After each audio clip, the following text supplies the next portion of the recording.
So to end the day on Thursday, there will be more showers to contend with across the north and northwest of Scotland there. Southern parts of Scotland mostly fine, but turning very chilly, a frost reforming quite quickly here.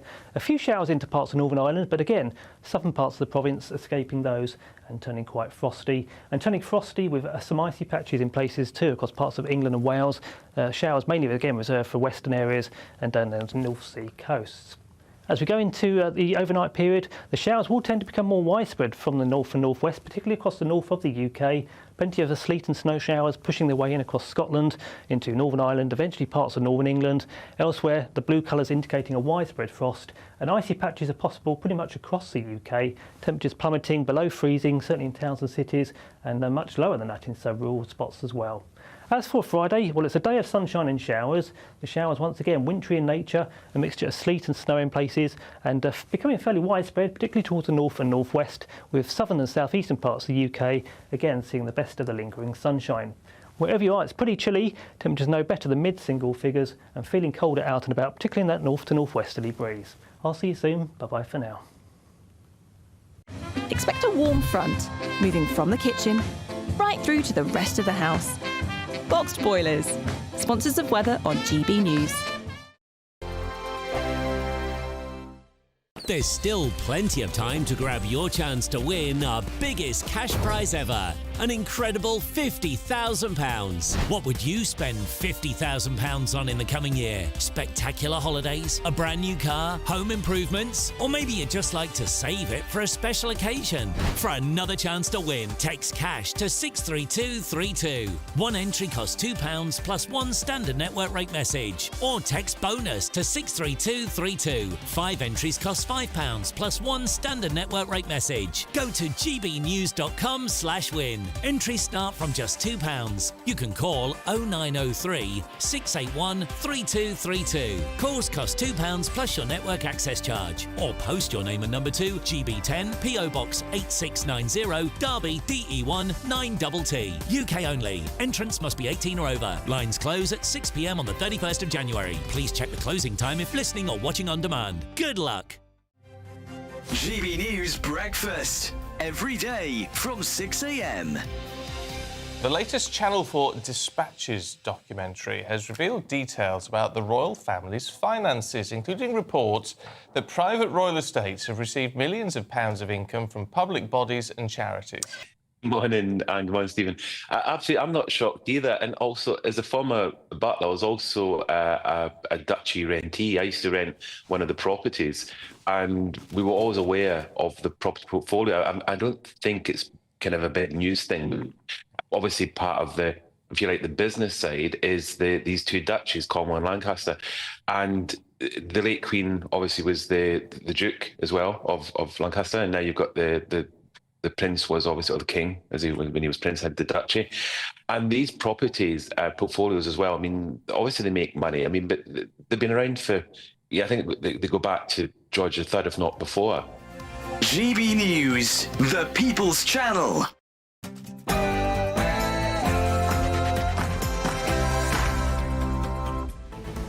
Good afternoon, Britain. It's 12 o'clock on Thursday, the 2nd of January. I'm Tom Harwood. And I'm Emily Carver. First, new details of this suspected terror attack in New Orleans. 15 people are now confirmed dead and dozens more injured as the primary suspect is identified as US citizen and Army veteran Shamsuddin Jabbar. Now the FBI says it's possible he wasn't acting alone. President Biden shared more details overnight. For hours before the attack, he posted videos on social media indicating that is inspired by ISIS, expressing a desire to kill. And law enforcement investigate whether the explosion of a Tesla Cybertruck outside the Trump Hotel in Las Vegas is linked to the events in New Orleans. Back in the UK, Labour has come under fire as GB News reveals safeguarding Minister Jess Phillips rejected calls to hold a public inquiry into historic sexual abuse by grooming gangs in Oldham. And it's cold out there, isn't it? The Met Office has warned that up to 1 foot of snow could fall between Saturday and Monday, with almost all of England and Wales included in this warning. And the Sussexes, remember them? They storm into 2025 as Meghan Markle announces her triumphant return to social media in a social media post that's confusing some people.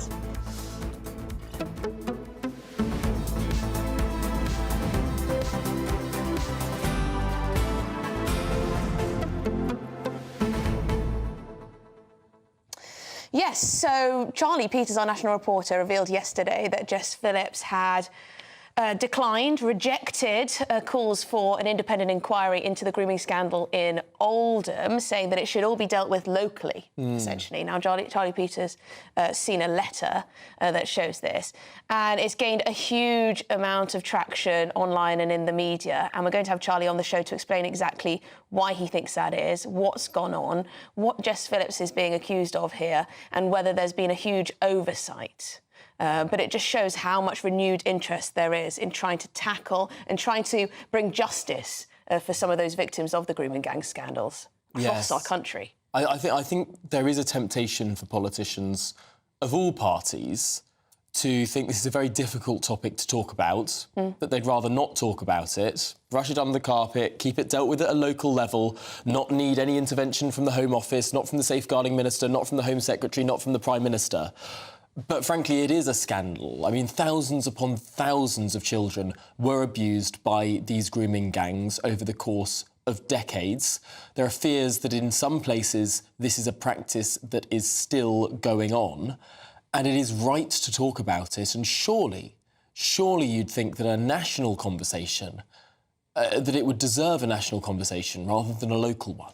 Yeah, I mean, there's barely a town or city, it seems, that hasn't been touched by this scandal, touched by rape gangs. That's essentially what they are. Grooming gangs is the term we use in the media. But should there be? I guess that's the question for today. Should there be a national inquiry into this historic and, as you say, still going on, it's claimed, abuse in our country? Is it time for that now, to get it all out into the open? Heads may roll. And that's the extraordinary thing, isn't it? That looking at the people who presided over councils that swept this under the carpet, no one's gone to prison. Which is extraordinary. But send Kemi your Badenoch views. is calling now for this inquiry off the back of this story, so we shall see what happens. We're going to continue following this throughout the programme. We want your thoughts, though. gbnews.com/your say is the way, as always, to get involved. But now, it's your news headlines.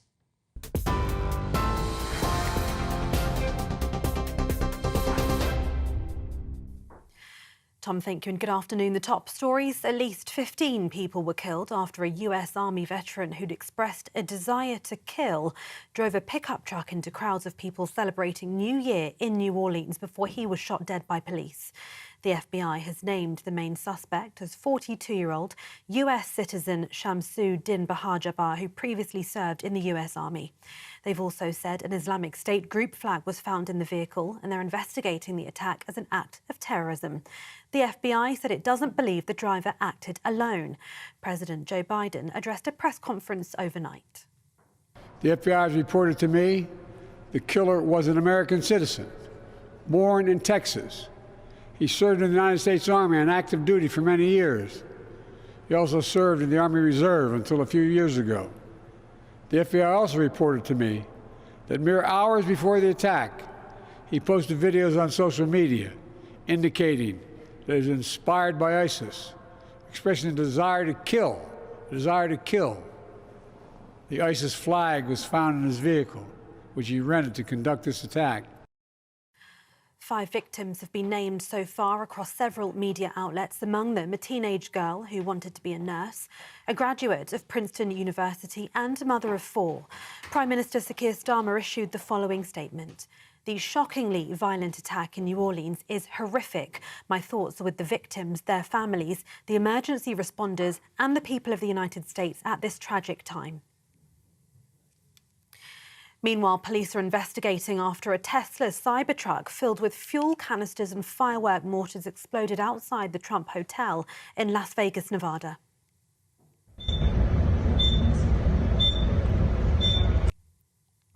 The driver was killed and 7 people were injured, police said, without naming any of the individuals involved. Officials said all of the injuries were minor. Authorities are investigating whether this attack and the New Orleans incident are linked.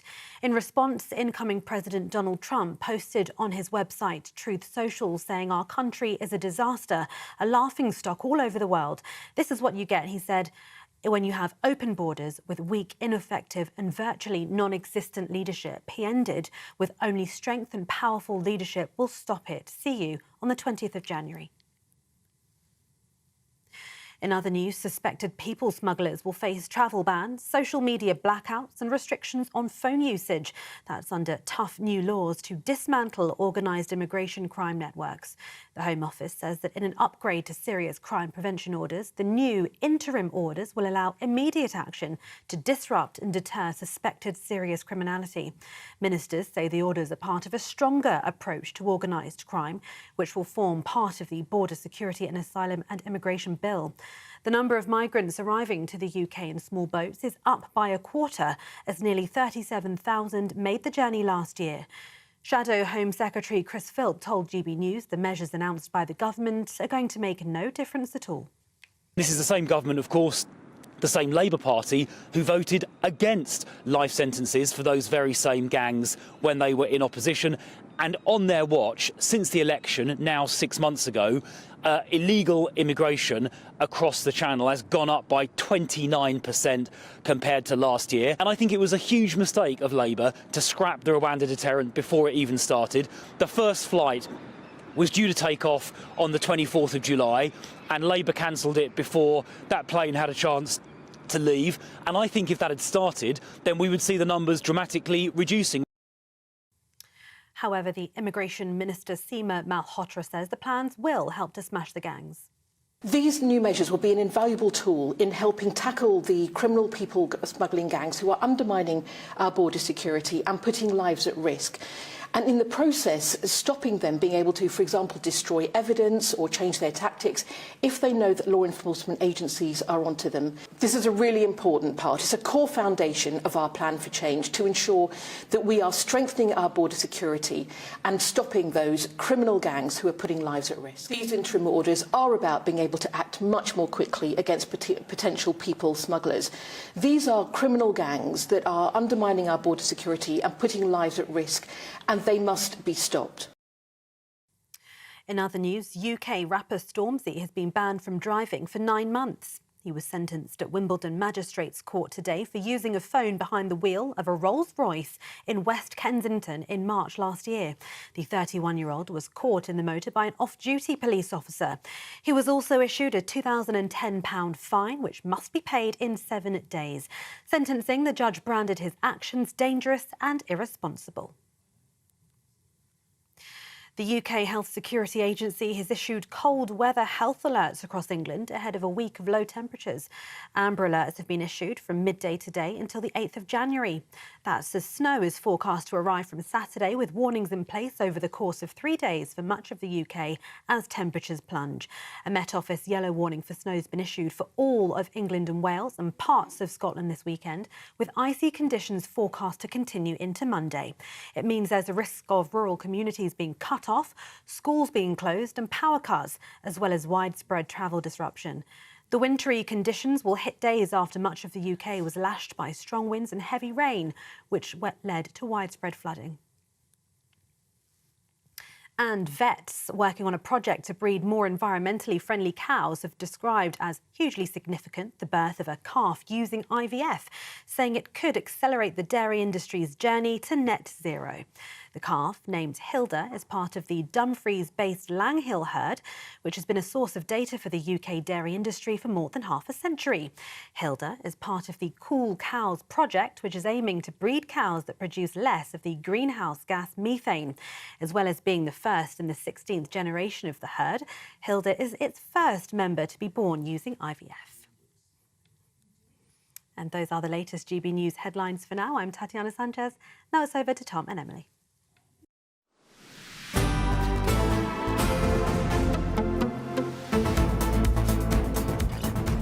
Well, good afternoon, Britain. It is now 10 minutes past 12, and America is mourning this morning. 15 people dead after a man driving a car rammed into New Year's revelers in New Orleans.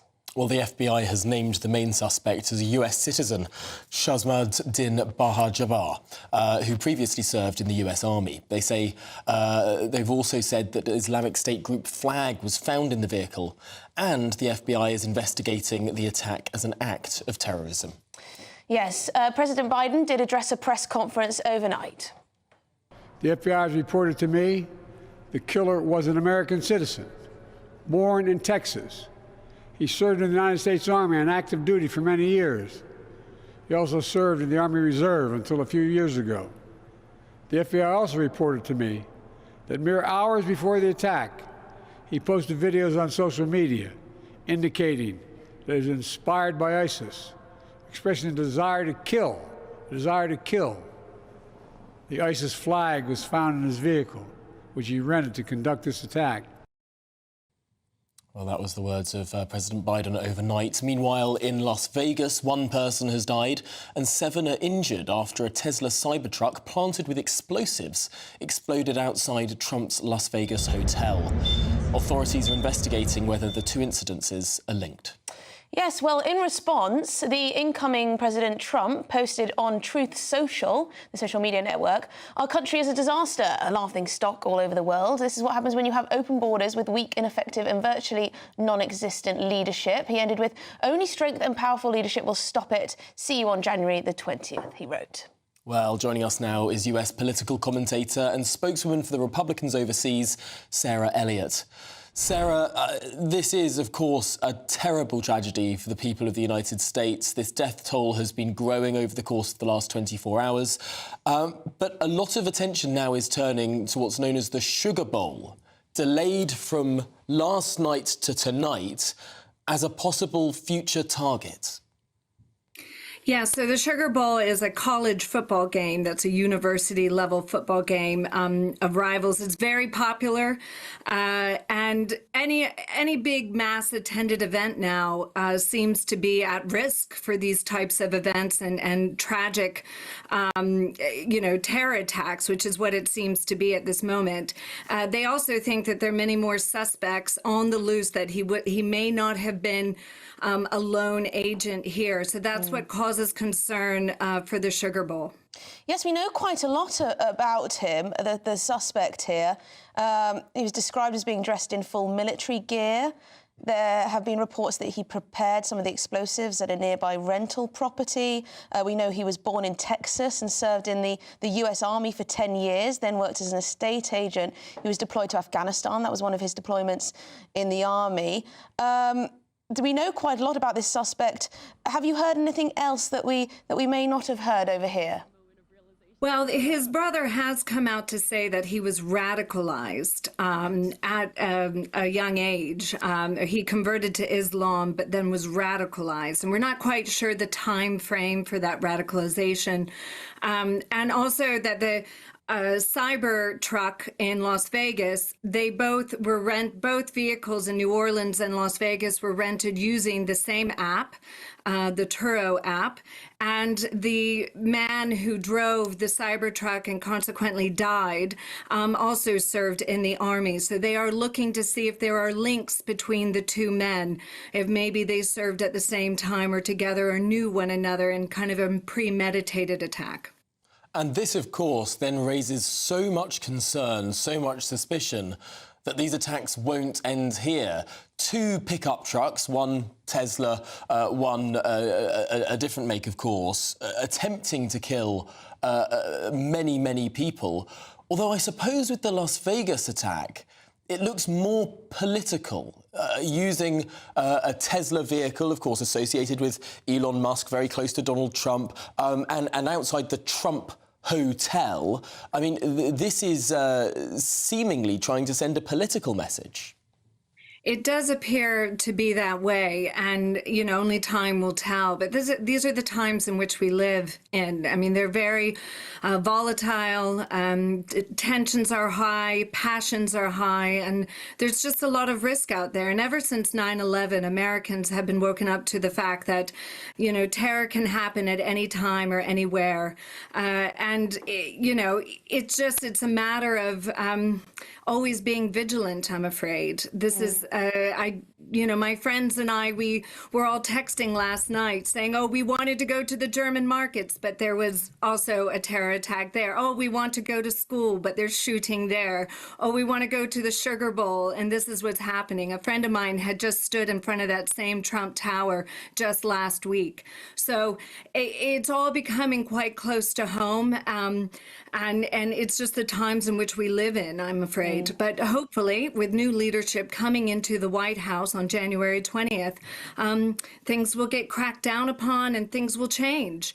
And I think that there's a desire for change here too, with, as you've mentioned earlier, the grooming gangs, and that justice needs to be had. Yeah, I mean, Sarah, Donald Trump has got a lot of heat again for in his statement associating this incident, this terror attack, suspected terror attack, with migration. He said Biden's parting gift to this country, foreign terrorists, I think it was his words. Do you think that was the right response? What do you think? Well, it's clearly not accurate, because he wasn't a foreign migrant that came in and terrorized. He was a homegrown one, unfortunately. But it just... I think it's highlighting the fact that there are culture clashes. Can we all live in a very tolerant, pluralistic society with different views? There was a big rally in Manhattan right after the terror attacks of a pro-Palestinian march, and it just kind of seemed an inappropriate time to be doing something like that. And it's coming across not as so much pro-Palestinian as it is anti-Western, anti-American. OK, well, Sarah Elliott of Republicans Overseas UK, thanks so much for joining us and talking through this developing story. With us in the studio, the political commentator, Suzanne Evans, and the journalist, Benjamin Butterworth. Just have a short amount of time, but Benjamin, your response to the developing news out of these terror attacks, these suspected... I mean, what's clearly happening here is that these IS sympathisers, if not active parts of IS abroad, have a tactic now, which is driving cars, using cars as weapons. We know that in the German attack a few weeks ago, there were also explosives in the vehicle, and lots of IS websites have been celebrating what's going on. The other thing, as the expert in the Daily Mail, Mark Allman, writes, is that it may be no coincidence that this happens right before Donald Trump's inauguration. 8 years ago, he banned people from Muslim-majority countries from going to the US. There's a suggestion that they hope that they can inflame tensions which will drive some young American Muslims to more extremist ideas and increase that divide and increase the number of people that are willing to do these terrorist attacks. And I think that's a danger going forward. Yeah, I mean, anyone can get their hands on a car. That's the trouble. It's a dangerous, lethal weapon. But speaking my former incarnation as someone who has a religious studies degree and a religious affairs reporter, I think it's particularly noticeable that this was a young black convert to Islam. I certainly years ago saw a trend that a lot of disaffected black young men were attracted to Islam, and now we see that they're being radicalised. It's a real problem, and one I fear is going to get worse. OK, well, thank you very much. We'll have to leave it there. We're going to take a quick break. This is Good Afternoon Britain on GB News. Thanks, Suzanne and Benjamin. We've got lots more coming up on today's show. Yes, we have a GB News exclusive relating to the Oldham grooming gang scandal next.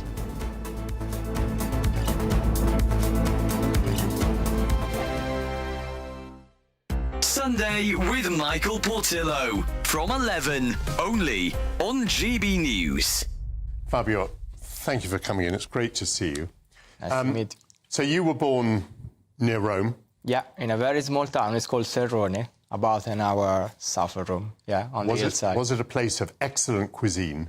It is indeed a place of excellent cuisine and red wines. In fact, it's the only DOCG red wine of the region. Yeah.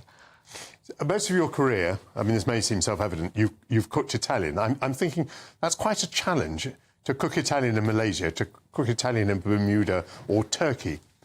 Was that a challenge? It was, yeah, but I like challenges, so that's one of the reasons why I started to travel, because of my job. For example, in Malaysia, I've been sent there to twist a grill restaurant into an Italian restaurant inside a five-star hotel. And I was doing the chef training for the local chefs. And then I build the menus, I train the chefs, and then I eventually go back. In Italian food, is there lots of innovation? I would say in the past 10 years, yes. It used to be a very traditional cuisine, but in the past 10, 15 years, Italian chefs, they are a bit more open-minded, I would say. Give us some examples of your innovation. Well, hide and seek is very well around the innovation. In that bar is a bar and kitchen where we have a cherry plate concept, where we try to take our guests in a culinary journey, starting from a classic dish and then reinventing to a modern twist. Usually I like to twist the style of cuisine between different countries, different continents. GB News, the People's Channel. If you want your news to be straight talking, this is the nightmare for the Conservatives again. Down to earth. It's not just Nottingham where this is happening, is it? And most importantly, honest. Hard-working, middle-class taxpayers, they'll get their book thrown at them. They catch me, Martin Daubney, Monday to Friday, 3 till 6 p.m. on GB News, Britain's news channel. I'm Christopher Hope. From pop stars to politicians, I'll interview anybody in a pub who's got a political opinion. Join me every Friday on Spotify, Apple Podcasts, YouTube or gbnews.com, or wherever you get your podcasts. This is GB News, the People's Channel. We're proud to be GB News, the People's Channel. And as you know, we always love to hear your views. Now, there's a new way of getting in touch with us at gbnews.com/your say. By commenting, you can be part of a live conversation and join our GB News community. You can even talk to me, Bev Turner, or any of the members of the GB News family.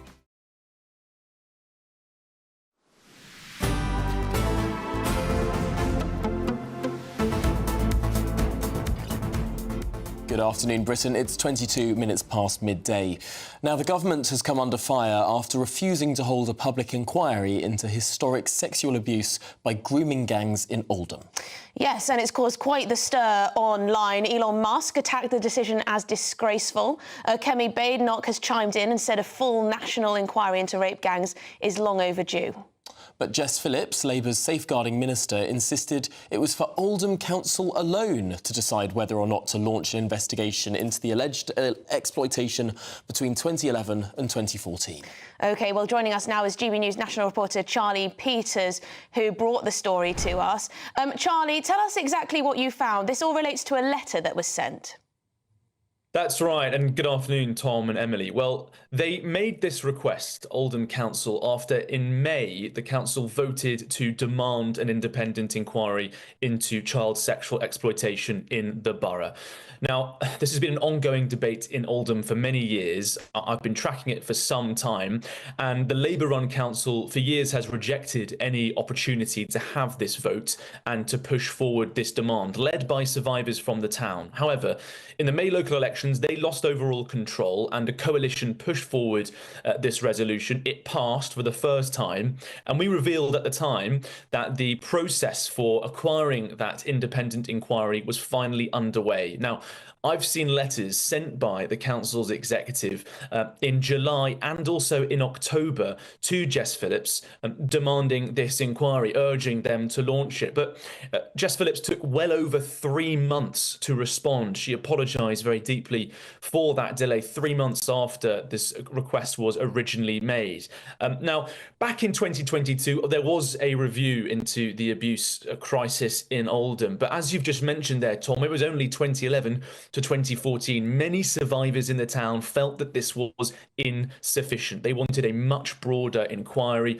They wanted the terms of reference to expand. And while that just 3-year review found some appalling abuse, it didn't get into what many survivors felt was the true depth of the scandal and the atrocity in the town. And so they don't want the local authority to do it. They want the government to do it. Now, as part of this letter, they've also said that if the government reject this inquiry, as of course Jess Phillips has. That's what we've been able to reveal exclusively on the channel. They've also committed to launching a Telford-style inquiry. Now, in Telford, thousands of victims were identified by a barrister-led inquiry. So that will be now the approach that the council takes. As I understand it, officers from Oldham Council are in touch with those from the West Mercia Council in Telford who sorted out and organised that proceeding at the time. But I have to say, from the survivors I've spoken to for many years in Oldham on this issue, they're quite distressed, frankly, about the decision from Jess Phillips. And it's not just the rejection of their call, which was democratically voted for, but also the time it took for her to respond. Well over 3 months of ignoring that letter from the chief executive, who had to write a follow-up to alert the safeguarding minister to this urgent demand being made by survivors of child abuse. I have to say that delay and that apology has not been received very well from the people I've been speaking to in Greater Manchester this morning. Yeah, just very quickly, Charlie, why do you suppose she did reject these calls? Because she has previously, to be fair to her, spoken out about this issue. Why do you suppose she made this decision? Well, it's easy to say no, isn't it, Emily? There've already been some local reviews. We've had Rotherham, we've had Rochdale, we've had Telford. The government has a track record and previous examples of local reports that they would just like Oldham to do again. But what's special about Oldham, what makes it unique, is that the survivors there don't want that. They don't trust the local authority. They don't believe in the process that would take place there. They really want the Home Office to step in. But Jess Phillips says it's not for the government to intervene. And just very quickly on this discussion now that it's sparked, I mean, this story has gone absolutely wild. It's gone all over British and now American media, and we're seeing politicians step in. A lot of survivors don't think that actually localised government reports are enough. They want a national inquiry. In her letter in response to Oldham, Jess Phillips refers to the independent inquiry into child sexual abuse that was released in October 2022. She says, we've got lessons we can draw from that on a national level. Now, I've read it. It's 400 pages long. It mentions Rotherham just once, possibly the worst town where this grooming gangs abuse has taken place. And what's more, when that report looked into the grooming gangs atrocity, it did so in towns where there were no credible reports of grooming gang abuse taking place. We've identified at GB News up to around 50 different towns and cities where there are credible reports or prosecutions of this style of on-street child abuse taking place. Why did ICSA not look there? Why did they choose places where it didn't happen? And why does the government think that that report is sufficient when survivors so clearly do not? Lots of questions for Jess Phillips and the government at the moment. Huge questions, Charlie. Thank you so much for your tenacious work on this issue and bringing this story really to the national and, frankly, international fore as well. Joining us now is the Shadow Minister for Safeguarding, Preventing Violence Against Women and Girls, Alicia Kearns. Alicia, thanks for joining us. You, of course, shadow Jess Phillips. What do you think of her decision? I think Charlie put it well. People are shocked, they're outraged, and they're distressed. These are people who have said, and Oldham Council themselves have put their hands up and said, we can't do this ourselves. If we are to give victims and survivors the justice they want, and if we are to protect girls still in our communities. And if a local authority is saying that, it is for the government to listen and to say, right, we will step in, we will help you.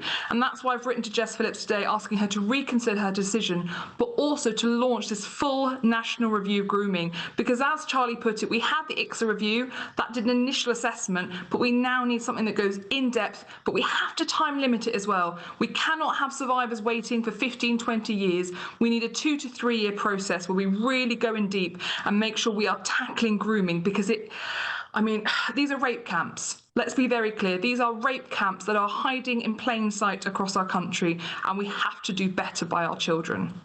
I mean, I must ask, Alicia, why the Conservatives perhaps didn't do more and launch their own government national-wide inquiry into this?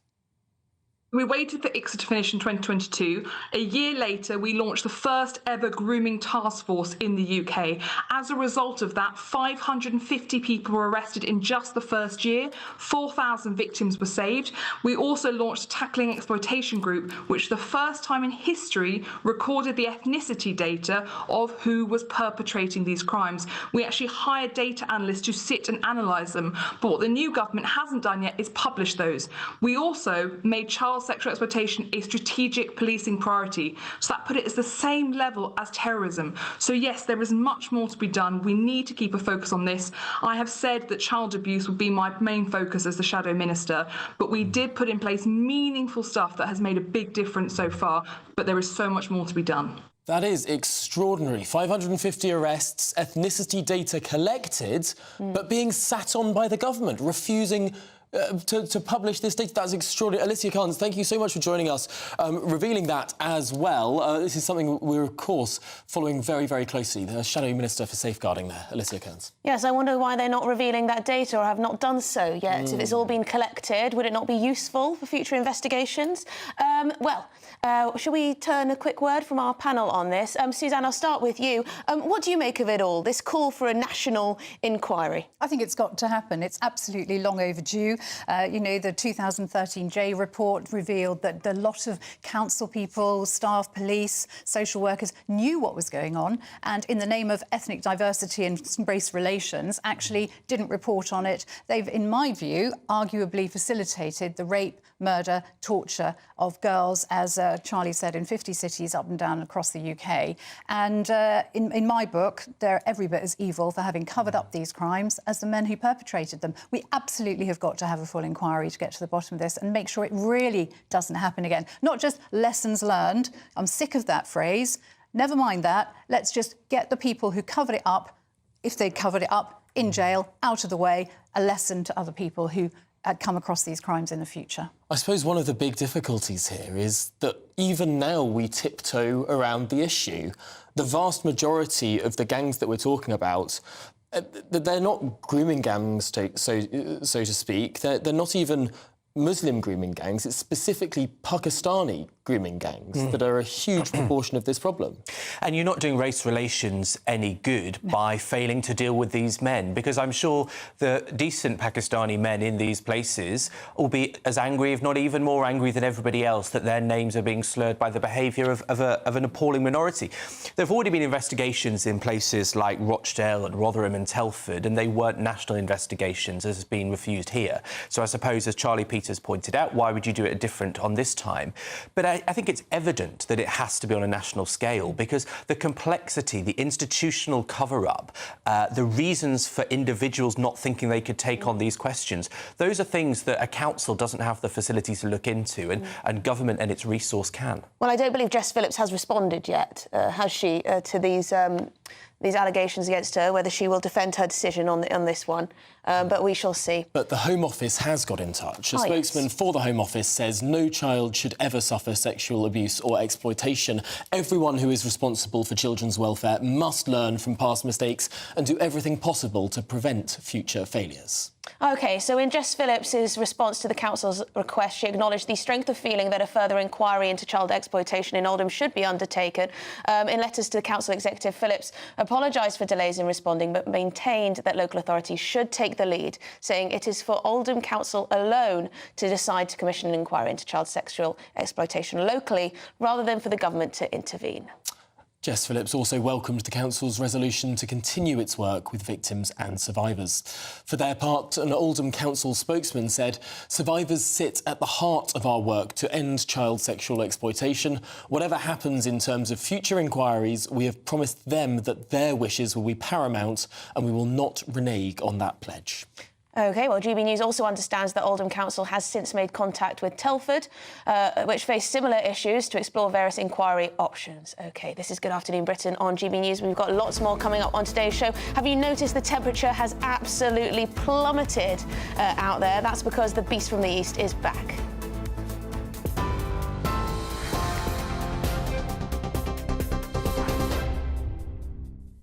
Good afternoon. afternoon. The top stories this hour from the GB newsroom. At least 15 people were killed after a US Army veteran who'd expressed a desire to kill drove a pickup truck into crowds of people celebrating New Year in New Orleans before he was shot dead by police.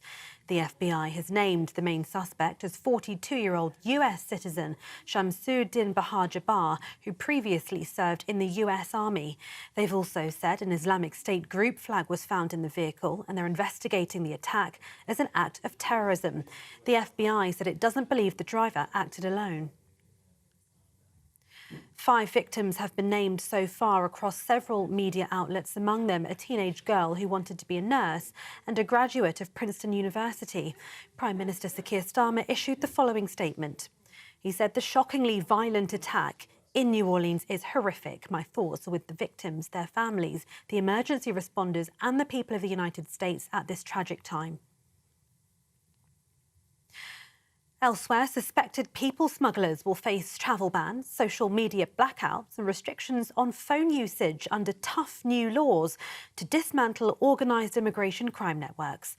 The Home Office says that in an upgrade to serious crime prevention orders, new interim orders will allow immediate action to disrupt and deter suspected serious criminality. Ministers say the orders are part of a stronger approach to organised crime, which will form part of the Border Security, Asylum and Immigration Bill. The number of migrants arriving to the UK in small boats is up by a quarter, as nearly 37,000 made the journey last year. In other news, the proportion of patients diagnosed with cancer at an early stage has risen to its highest level on record. That's according to new NHS figures in England.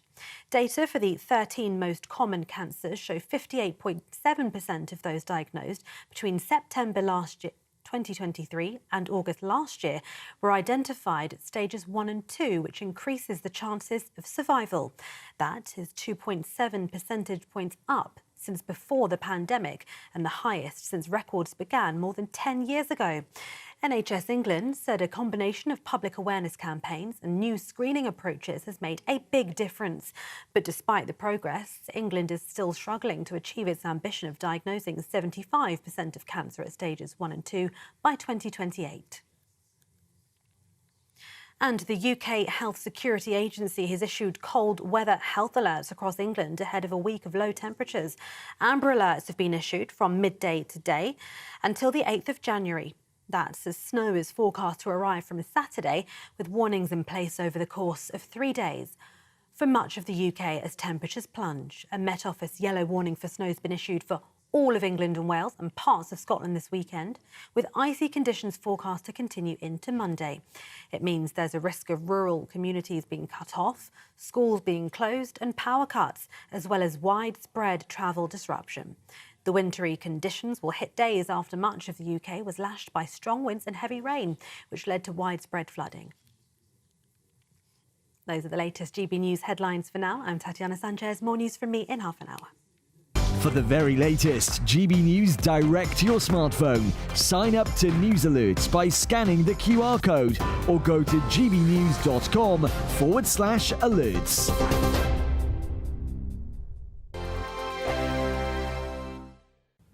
Yes, it's time for your latest weather update from the Met Office here on GB News. Sunny but cold sums up the weather for most places today, and we are going to see some further snow flurries across northern Scotland, where it could turn very icy, particularly tonight. High pressure is sitting up to the northwest. This cold front brought the wet weather across the south yesterday. It's cleared away, but it has introduced the colder air. And yes, further snow showers coming in across northern Scotland through today, and also northern parts of Northern Ireland seeing a few flurries. But for most places, dry and sunny sums up the weather. Plenty of winter sunshine, lifting the temperatures slowly but surely to 2, 3, 4 degrees, maybe 5 or 6 across parts of the south. Feeling colder with the wind, particularly along some of these North Sea coasts. The odd snow flurry is possible across northeast England too. Certainly further snow showers today across northern Scotland, and then more wet weather coming in across the Northern Isles. That will bring some heavier snow during this evening to Shetland, and that will spread south towards the mainland as the night goes on. The wintry showers across Northern Ireland should tend to fade away for most of England and Wales pretty quickly. Those temperatures are going to drop back down below freezing, and that could allow things to turn icy. And so certainly we're expecting some pretty tricky conditions across northern Scotland as the snow peps up here during the night. Significant covering in some places, and further showers coming into western Scotland may well turn things quite icy here. So that combination of snow and ice problematic across Scotland as we go to first thing Friday morning. Further south, just generally staying dry and clear and very frosty first thing on Friday morning. Still those snow showers coming in across northern Scotland for a time on Friday morning. Potentially quite icy across parts of northwest England too, as the showers coming here tomorrow. A mixture of rain, sleet and a bit of hill snow in those. Again, much of the south will be dry tomorrow with plenty of sunshine, but again, it's going to be cold everywhere. The latest GB News travel. Southbound on the M1, there is a lane closure to emergency repairs from 39 for Wakefield through to 38 for Huddersfield. Traffic is coping well. Very slow though for the southbound side of the M6 as 2 lanes are closed and there's queue in traffic to a multi-vehicle accident from 15 for Stoke-on-Trent to Stafford North at 14. It is also slow for the westbound side of the M27. There is a lane closure on the exit slip road to junction 10 for Wickham due to a broken down vehicle, and again very slow for the northbound side of the M3. 2 lanes are closed from 4A for Farnborough through to 5 for Hook. Finally, on the M6 southbound, it is slow to an earlier accident at Holmes Chapel Junction 18. All lanes have now reopened, but congestion still remains. And that's the very latest travel news. You can stay up to date throughout the day by visiting our website, gbnews.com.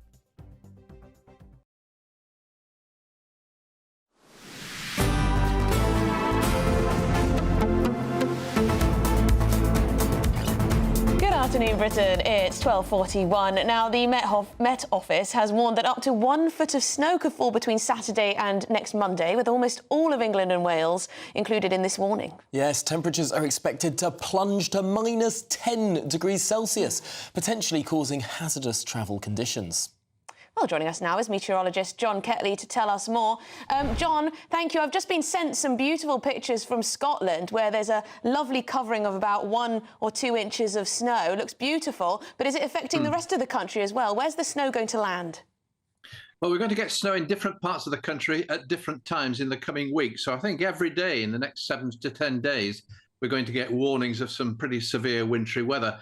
Now, there will be heavy snow. It won't be in the same place all the time. And some places we'll see next to nothing, quite honestly, because there's strange things going on in our meteorological world, with a pulse of very mild air coming in behind this snow band as it moves north on Saturday.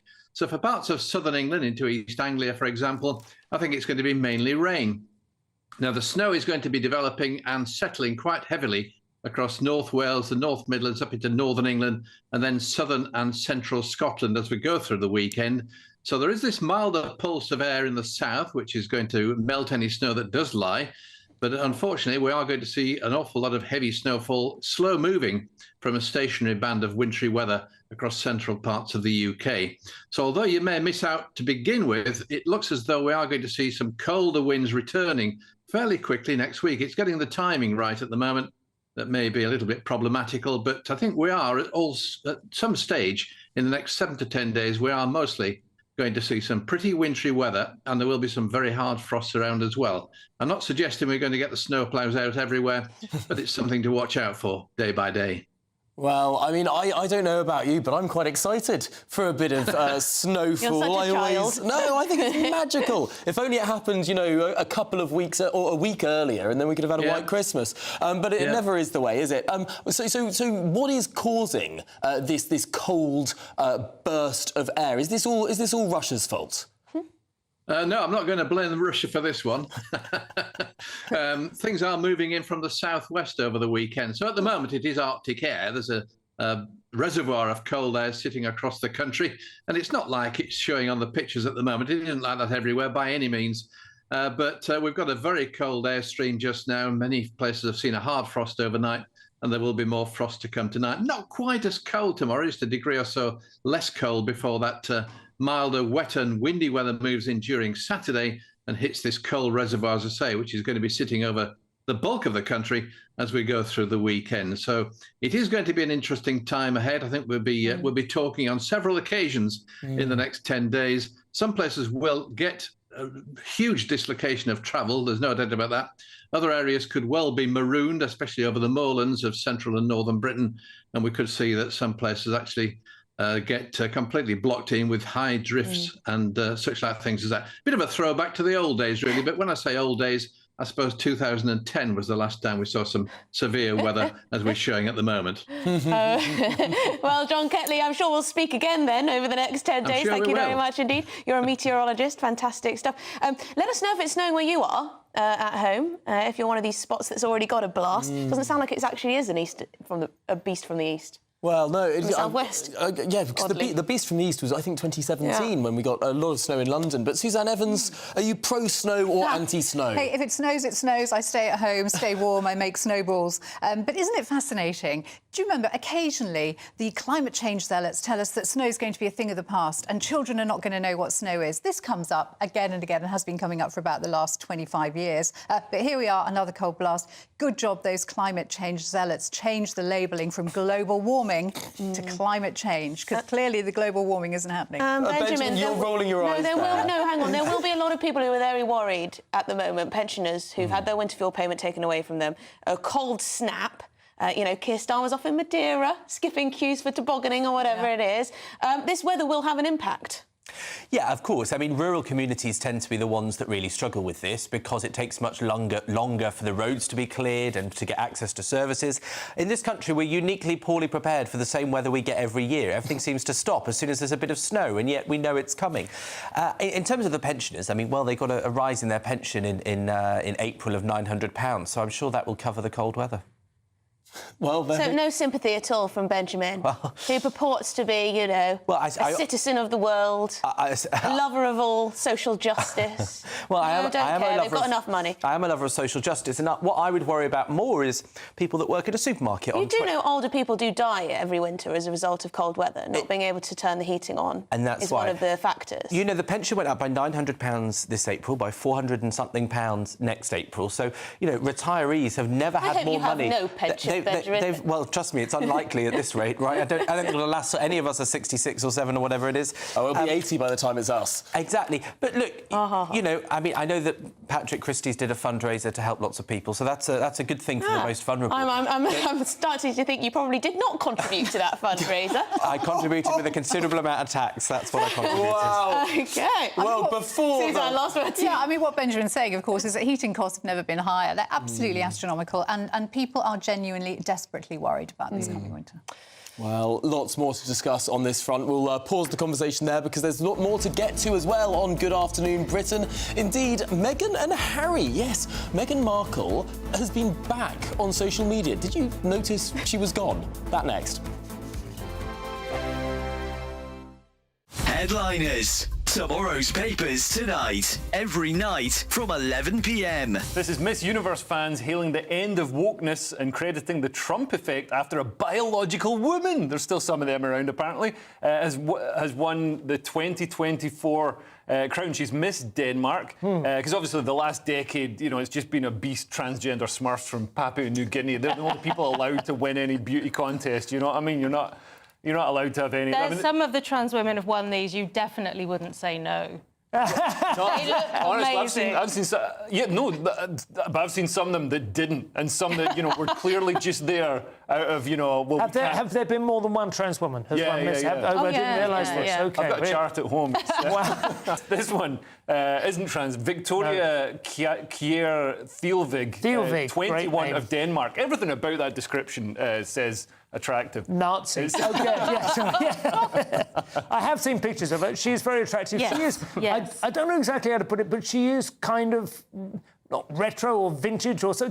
She's quite an old-fashioned notion of beauty, just absolutely ice blue eyes. No penis. Absolutely extraordinary.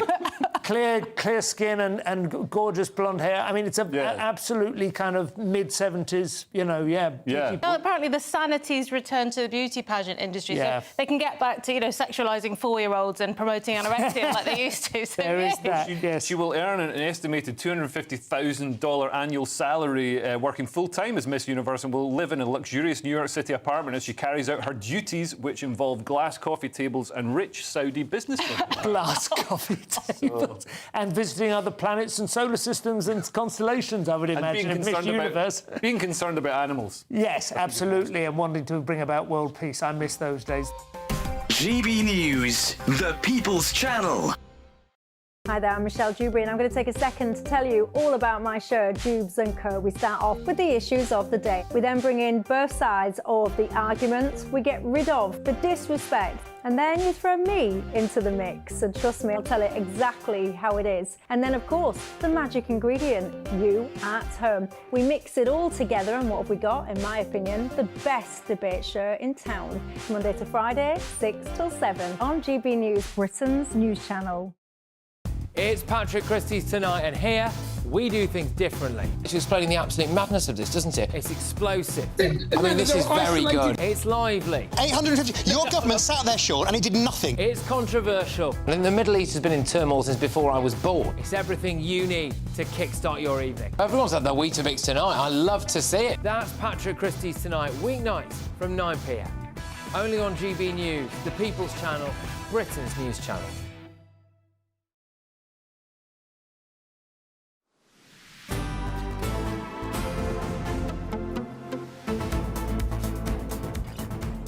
Good afternoon, Britain. It's just gone 10 to 1. And guess who's back? Back again. Yes, Meghan Markle has decided to relaunch her social media presence in 2025. She's had more relaunches than Keir Starmer. Well, this is the video filmed by none other than Prince Harry. Yes, as you can see, she's getting very creative with the sand. But it's left us all asking what exactly it means and if another Archewell project is in the pipeline. She still has a holding page on her website for Orchard Riviera. That was the one where she gave jams to various celebrities and all of that. But anyway, joining us now to discuss this is our panel, political commentator Suzanne Evans and journalist and writer Benjamin Butterworth. Suzanne, I wonder what you're going to say about this. Well, I must admit, I don't follow Meghan Markle on Instagram. I don't really do Instagram, but I'm really shocked to see her running on... This is a terrible comment, but seeing her running on the beach. My sister snapped her Achilles tendon running on the beach. You shouldn't run in sand. Really? It's really bad for you. And my sister's a runner. She knows what she's doing. So I'm a little bit worried about it, although she wasn't running that fast, to be fair. It was all very elegant, wasn't it? I wonder how many takes it took Harry to get it exactly right to her specification. It's always risky to have your feet out on the internet as well, isn't it? I'd never put my feet out. No, definitely not. Oh, that's two conversations taking a turn.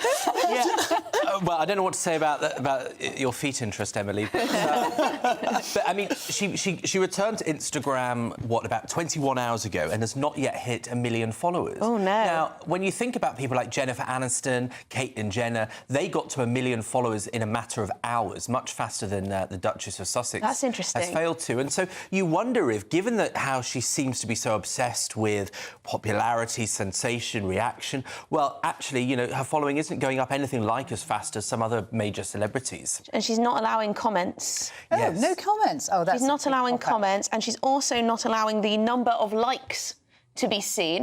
So perhaps she's a little sensitive. I think she sounds very, very sensitive. I mean, the whole point about social media is it's got to be social. Yeah. You have to interact with people, and if she's not allowing interaction, what's the point, frankly? It's not social media, it's just a kind of an advert that she doesn't have to pay for. Just a broadcast channel, really. When did she go off social media? Was there something... She had to, for the royals. Oh, so she had to, and I think it was still when she was unmarried, I think. Yeah, but then they had a Duke and Duchess of Sussex account, but that was removed a while ago, and that had millions of followers. And so that was 2 years ago, I think that finished, and this is the return after the official account.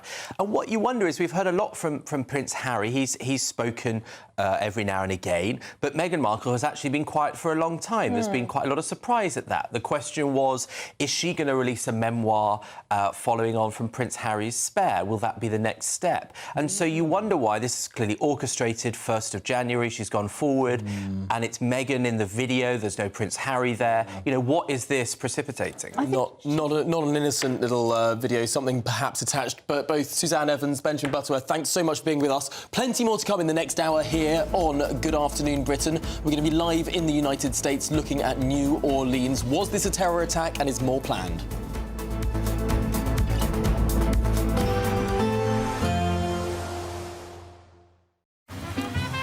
Despite the morning rain, it'll be a nice, warm, cosy day ahead.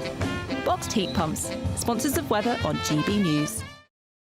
Yes, it's time for your latest weather update from the Met Office here on GB News. Sunny but cold sums up the weather for most places today, and we are going to see some further snow flurries across northern Scotland, where it could turn very icy, particularly tonight. High pressure is sitting up to the northwest. This cold front brought the wet weather across the south yesterday. It's cleared away, but it has introduced the colder air, and yes, further snow showers coming in across northern Scotland through today, and also northern parts of Northern Ireland seeing a few flurries. But for most places, dry and sunny sums up the weather. Plenty of winter sunshine, lifting the temperatures slowly but surely to 2, 3, 4 degrees, maybe 5 or 6 across parts of the south. Feeling colder with the wind, particularly along some of these North Sea coasts. The odd snow flurry is possible across northeast England too. Certainly further snow showers today across northern Scotland, and then more wet weather coming in across the Northern Isles. That will bring some heavier snow during this evening to Shetland, and that will spread south towards the mainland as the night goes on. The wintry showers across Northern Ireland should tend to fade away. For most of England and Wales, pretty quickly those temperatures are going to drop back down below freezing, and that could allow things to turn icy. And certainly we're expecting some pretty tricky conditions across northern Scotland as the snow peps up here during the night. Significant covering in some places, and further showers coming into western Scotland may well turn things quite icy here. So that combination of snow and ice problematic across Scotland as we go to first thing Friday morning. Further south, just generally staying dry and clear and very frosty first thing on Friday morning. Still those snow showers coming in across northern Scotland for a time on Friday morning. Potentially quite icy across parts of northwest England too, as the showers coming here tomorrow. A mixture of rain, sleet and a bit of hill snow in those. Again, much of the south will be dry tomorrow with plenty of sunshine, but again, it's going to be cold everywhere. There will be a light breeze in the morning, leading to a warm front. Boxed heat pumps, sponsors of weather on GB News. You could be joining the Great British Giveaway list of winners with your chance to grab a fantastic £50,000 in tax-free cash. My name is Cliff. And my name is Julie. And we won $25,000. I'd say don't hesitate, do it. If you're not in it, you've got no chance of winning it. For another chance to win, text cash to 63232. One entry costs £2 plus one standard network rate message. Or text bonus to 63232. 5 entries cost £5 plus one standard network rate message. Go to gbnews.com/win. Entries start from just £2. You can call 0903 681 3232. Calls cost £2 plus your network access charge. Or post your name and number to GB10 PO Box 8690 Derby DE1 9TT. UK only. Entrance must be 18 or over. Lines close at 6 p.m. on the 31st of January. Please check the closing time if listening or watching on demand. Good luck. I'm Nana Acquia. This is GB News, Britain's news channel. GB News Breakfast, every day from 6 a.m. The way in which children are being driven online because we're not taking them seriously offline. And what we're tending to do is seeing the problems entirely on the social media, forgetting the fact that we've given up on children being able to work independently and play independently outdoors. We've basically created a world where the digital bedroom has become this go-to area for a lot of young kids. We've given up on old-fashioned parenting, where we try to cultivate their resilience. And now we blame everything, all the problems that occur online. You have to remember that if you take something like bullying, bullying, doesn't have to only take place online. It happens all the time, offline, in everyday life. But yet we only see the problem on the social media, and there's this obsession with the social media where every single problem that afflicts childhood is blamed on it. And that distracts us from actually understanding what we're doing wrong with children. So for me, and I hate when I see children with digital technology, when I see them with smartphones. I'm not a fan. I'm much more concerned about the fact that parents, use their digital phones when they're having dinner with their kids and giving very bad examples in relation to that. But the real problem, it seems to me, is offline, and that's why we've got to crack the issue. So for me, the banning issue is entirely a headline-grabbing political gambit. And I think that we should be much more focused on the real problems rather than delude ourselves that anything will improve. GB News, the People's Channel.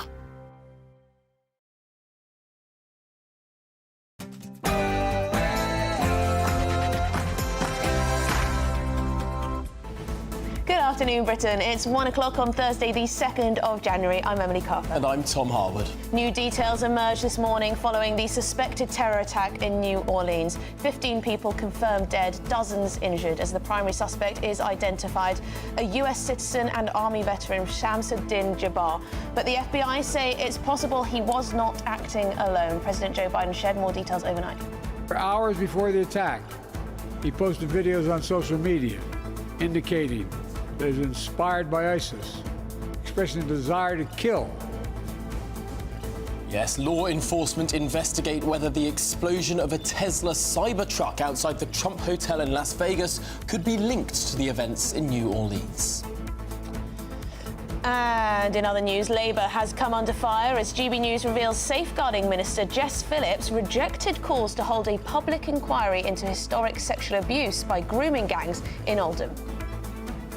And it's cold out there. Yes, the Met Office has warned that up to 1 foot of snow could fall between Saturday and Monday, with almost all of England and Wales being included in this new warning. And this one for Tom. The UK's biggest ever dinosaur trackway site has been discovered in a quarry in Oxfordshire. This is fascinating. It is incredible. It's incredible. Look at those. Look at those.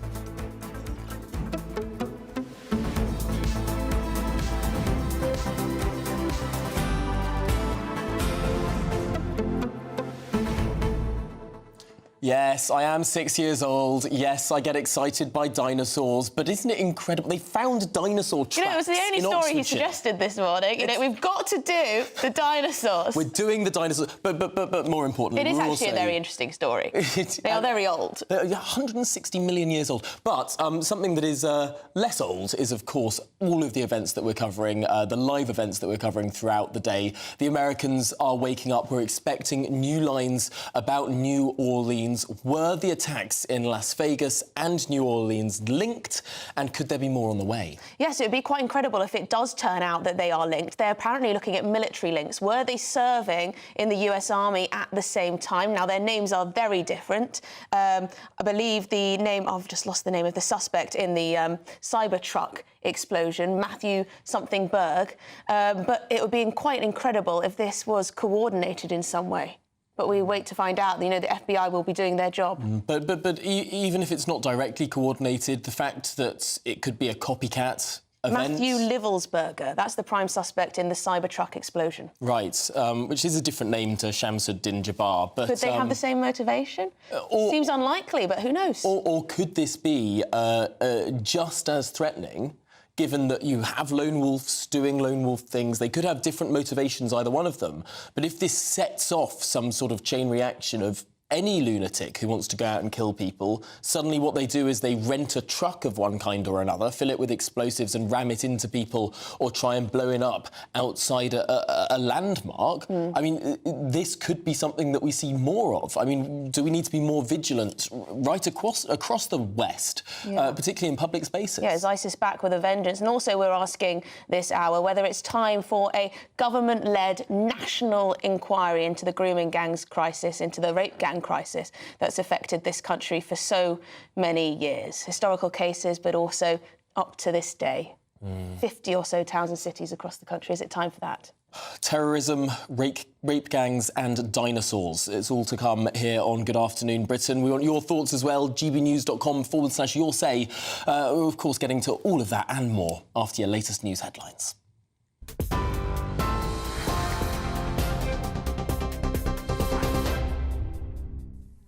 Tom, thank you very much and good afternoon. The top stories: at least 15 people were killed after a US Army veteran who'd expressed a desire to kill drove a pickup truck into crowds of people celebrating New Year in New Orleans before he was shot dead by police. The FBI has named the main suspect as 42-year-old US citizen Shamsuddin Jabbar, who previously served in the US Army. They've also said an Islamic State group flag was found in the vehicle, and they're investigating the attack as an act suspect of terrorism. The FBI said it doesn't believe the driver acted alone. President Biden addressed a press conference overnight. The FBI has reported to me the killer was an American citizen, born in Texas. He served in the United States Army on active duty for many years. He also served in the Army Reserve until a few years ago. The FBI also reported to me that mere hours before the attack, he posted videos on social media indicating that he was inspired by ISIS, expressing a desire to kill, The ISIS flag was found in his vehicle, which he rented to conduct this attack. 5 victims have been named so far across several media outlets, among them a teenage girl who wanted to be a nurse and a graduate of Princeton University. Prime Minister Sir Keir Starmer issued the following statement. He said the shockingly violent attack in New Orleans is horrific. My thoughts are with the victims, their families, the emergency responders and the people of the United States at this tragic time. Meanwhile, police are investigating after a Tesla Cybertruck filled with fuel canisters and firework mortars exploded outside the Trump Hotel in Las Vegas, Nevada.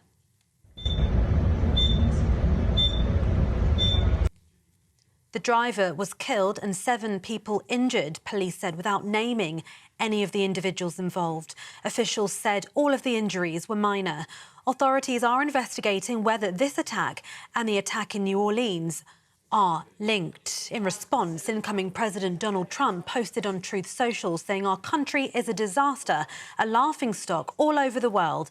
This is what happens when you have open borders with weak, ineffective and virtually non-existent leadership. He ended with only strength and powerful leadership will stop it. He says, see you on the 20th of January. In other news, suspected people smugglers will face travel bans, social media blackouts and restrictions on phone usage under tough new laws to dismantle organised immigration crime networks. The Home Office says that in an upgrade to these serious crime prevention orders, new interim orders will allow immediate action to disrupt and deter suspected serious criminality. Ministers say the orders are part of a stronger approach to organised crime, which will form part of the Border Security, Asylum and Immigration Bill. The number of migrants arriving to the UK in small boats is up by a quarter, as almost 37,000 made the journey last year. Shadow Home Secretary Chris Philp told GB News the measures announced by the government are going to make no difference at all. This is the same government, of course, the same Labour Party, who voted against life sentences for those very same gangs when they were in opposition. And on their watch, since the election, now 6 months ago, illegal immigration across the Channel has gone up by 29% compared to last year. And I think it was a huge mistake of Labour to scrap the Rwanda deterrent before it even started. The first flight was due to take off on the 24th of July, and Labour cancelled it before that plane had a chance to leave. And I think if that had started, then we would see the numbers dramatically reducing. However, the Immigration Minister Seema Malhotra says the plans will help to smash the gangs. These new measures will be an invaluable tool in helping tackle the criminal people smuggling gangs who are undermining our border security and putting lives at risk. And in the process, stopping them being able to, for example, destroy evidence or change their tactics if they know that law enforcement agencies are onto them. This is a really important part. It's a core foundation of our plan for change to ensure that we are strengthening our border security and stopping those criminal gangs who are putting lives at risk. These interim orders are about being able to act much more quickly against potential people smugglers. These are criminal gangs that are undermining our border security and putting lives at risk, and they must be stopped. Elsewhere, new figures have revealed that more than 13,000 high street stores were closed for good last year. That comes as experts warn there's worse set to come in 2025 because of budget cost hikes. New figures compiled by the Centre for Retail Research showed that UK retail stores closures jumped by more than a quarter on the previous year. The data also showed that more than half of all stores were closed through retailers undergoing some form of insolvency proceedings. Major chains including Ted Baker, Homebase and Carpetright shut their stores after entering insolvency. The proportion of patients diagnosed with cancer at an early stage has risen to its highest level on record, according to new NHS figures in England. Data for the 13 most common cancers show 58.7% of those diagnosed between September 2023 and August last year were identified at stages 1 and 2, which increases the chances of survival. That is 2.7 percentage points up since before the COVID pandemic and the highest since records began more than 10 years ago. NHS England said a combination of public awareness campaigns and new screening approaches has made a big difference. But despite the progress, England is still struggling to achieve its ambition of diagnosing 75% of cancer at stages 1 and 2 by 2028. And the UK Health Security Agency has issued cold weather health alerts across England ahead of a week of low temperatures. Amber alerts have been issued from midday today until the 8th of January. That's as snow is forecast to arrive from Saturday, with warnings in place over the course of 3 days for much of the UK as temperatures plunge. A Met Office yellow warning for snow has been issued for all of England and Wales and parts of Scotland this weekend, with icy conditions forecast to continue into Monday. It means there's a risk of rural communities being cut off, schools being closed and power cuts, as well as widespread travel disruption. The wintry conditions will hit days after much of the UK was lashed by strong winds and heavy rain, which led to widespread flooding. And those are the latest GB News headlines for now. More news in half an hour.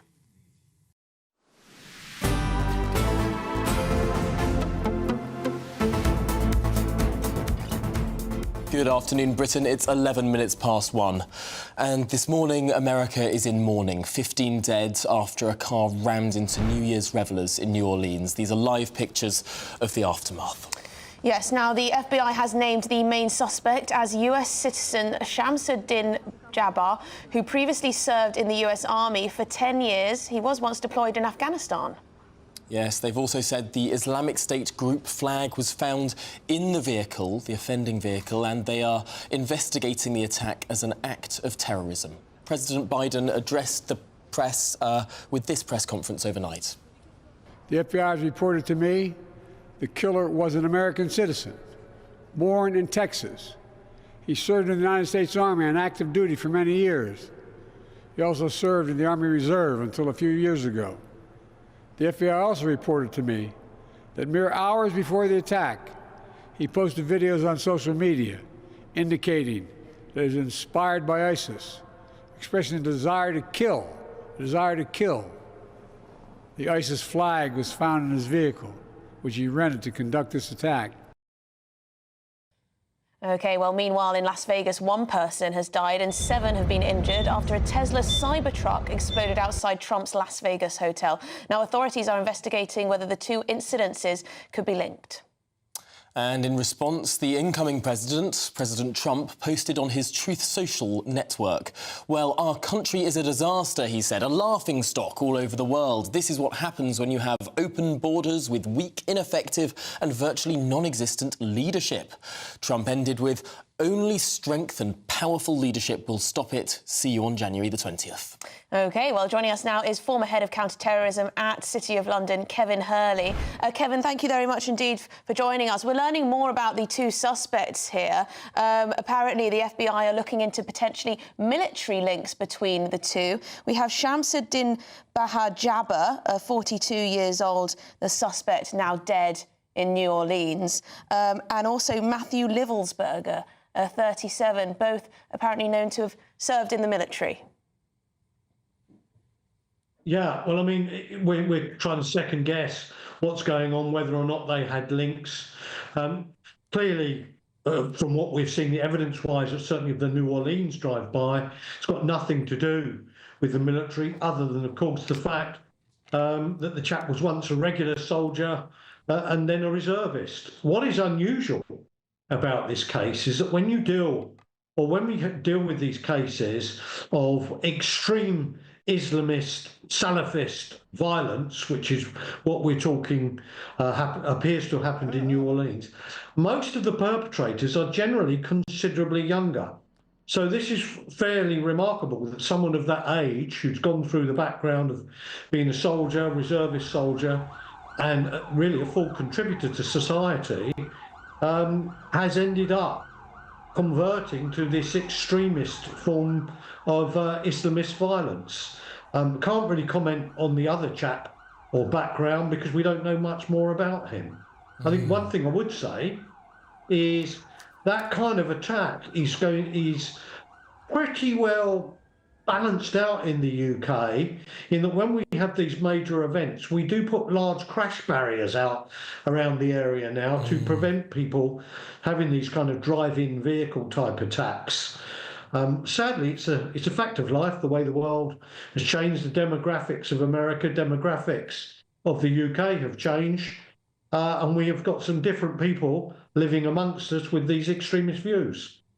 Yes, huge questions to be asked of New Orleans authorities, the city council there, because I've read that some of these crash barriers were taken away for repairs, so there were gaps in the crash barriers that had been erected that could have facilitated this, though of course there is a lot of conflicting information, as there is always in the hours after an attack. But Kevin, what people will be most frightened of is the big question here: was Shamsuddin Jabbar acting alone? What is the probability that there are others he was talking to? What is the probability of a further attack? Well, I mean, it's pure conjecture, but one suspects that he'll have been online engaging with various people around the world, because a number of these kind of extremist people do just that. But using the internet, they just talk to people all over the world, because you can do it right now, as I am with this interview. So it's most unlikely that a person has unilaterally decided to become an extremist attacker and then claim to do it in the name of IS. So almost certainly he's been engaging with other people with similar views. Whether or not there's a group of them in America that he's part of, I don't know. It's quite possible this guy, like so many of them, is suffering from some form of mental disturbance, mental disorder, and then he's found his way into this extremist doctrine and carried out this attack. Because what you find with people who carry out so many of these extremist attacks, and I even think of the odd right-wing one, because they are the odd right-wing one in the UK, they are essentially weirdo loners. And the worst one, of course, is Gerald Copeland, who some 25 years ago or so planted bombs in Soho, Brixton and so on in the racist attack. But he was a weirdo. I mean, it's a fact of life. Yes, we often hear, don't we, that the suspect kept himself to himself. No one really ever spoke to him. No one knew that much about him, that sort of thing. I'm not convinced by that. I'm not convinced by that, because the thing that does concern me about these kind of attackers is they generally come from relatively normal families, and people know that they're starting to behave bizarrely and perhaps being a bit extreme. And the thing that really, the only way we'll ever get in front of this kind of situation is if members of their family or friends tell the authorities that they think there's something dodgy or peculiar going on with this particular person.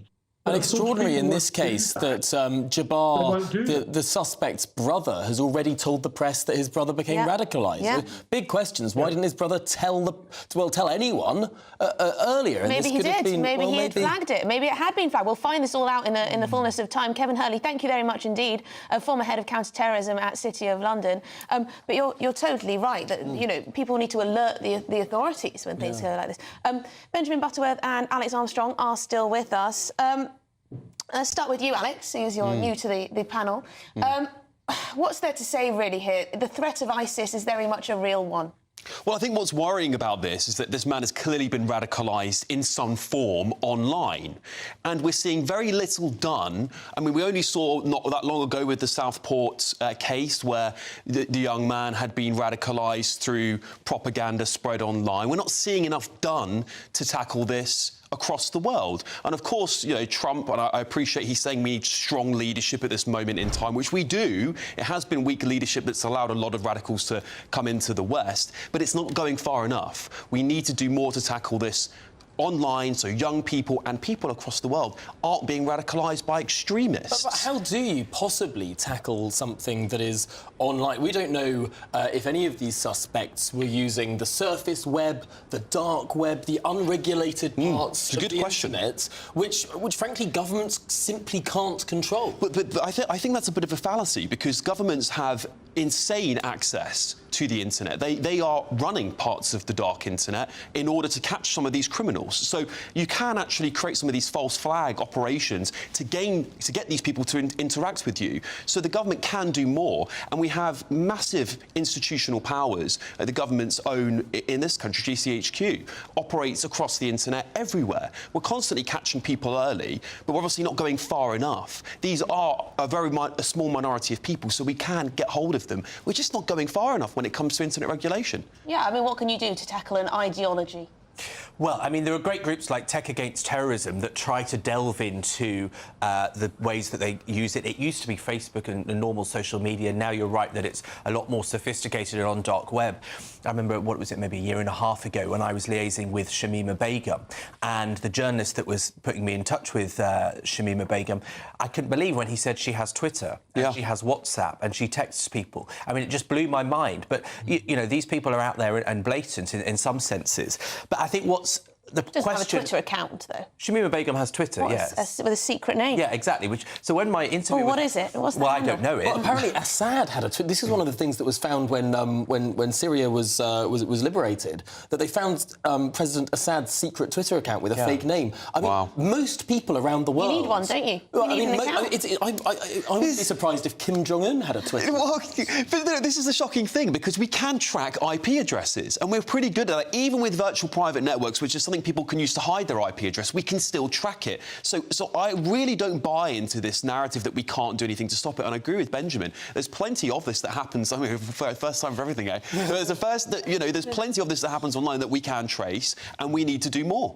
I think the question that we have now is that you've got Donald Trump coming in.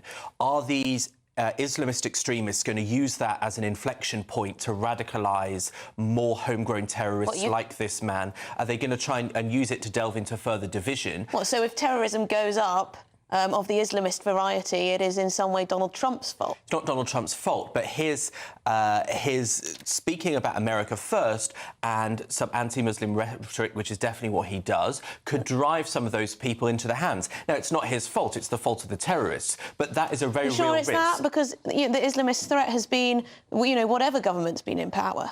Well, I mean, we're seeing several of these attacks in recent weeks. You saw 2 in the last 24 hours in the US, and that is the question people are asking. But also, obviously, IS is trying to make moves in Syria as that is unstable. But the suggestion is they're focusing their attacks on the West now because they have been basically wiped out in the last 5 years in the Middle East. Yeah. So is this the focus of their resource? Well, and they hate the West and everything we stand for. Well, and then we could talk about this all day, couldn't we, Yeah, really? absolutely could, but there is much more to discuss, not least the grooming gang scandal in the United Kingdom. That's what we'll be discussing after this very short break.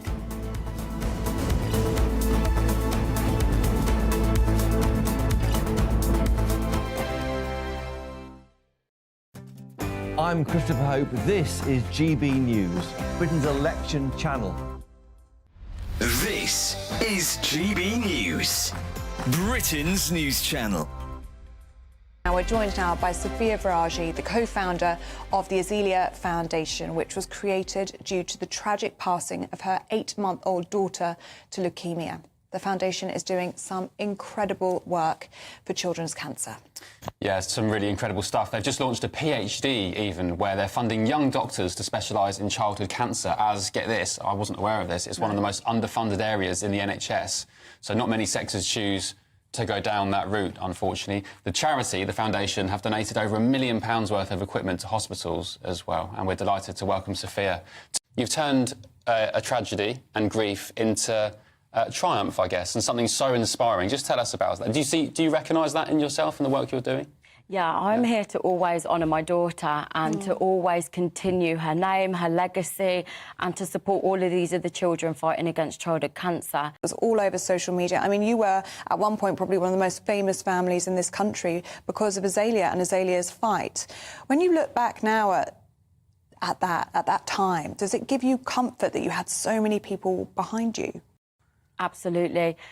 The community that we have got, the humanity that we've seen in the UK and all around the world, in fact, has really touched my heart, and that kindness, love and support has always been the backbone of carrying me through this, to give me hope, to give me belief, and it still inspires me and encourages me till today to continue to do that, to show that light, to show that courage and bravery.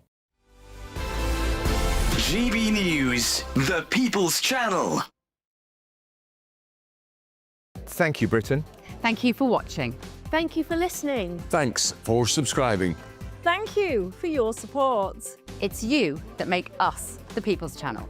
As we reflect on our journey so far, we're filled with immense gratitude. You mean the world to us. We couldn't have reached this point without you. As a very special thank you, we are giving you the chance to win one of 50 GB News thank you boxes. They're worth £50 each. For full terms and conditions, and to enter, just go to gbnews.com/thank you.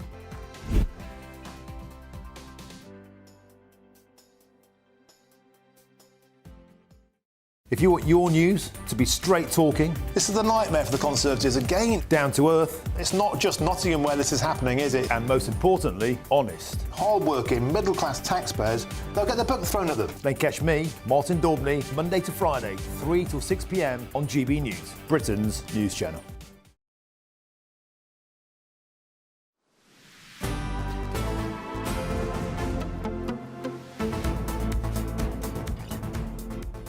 Good afternoon, Britain. It's 26 minutes past 1.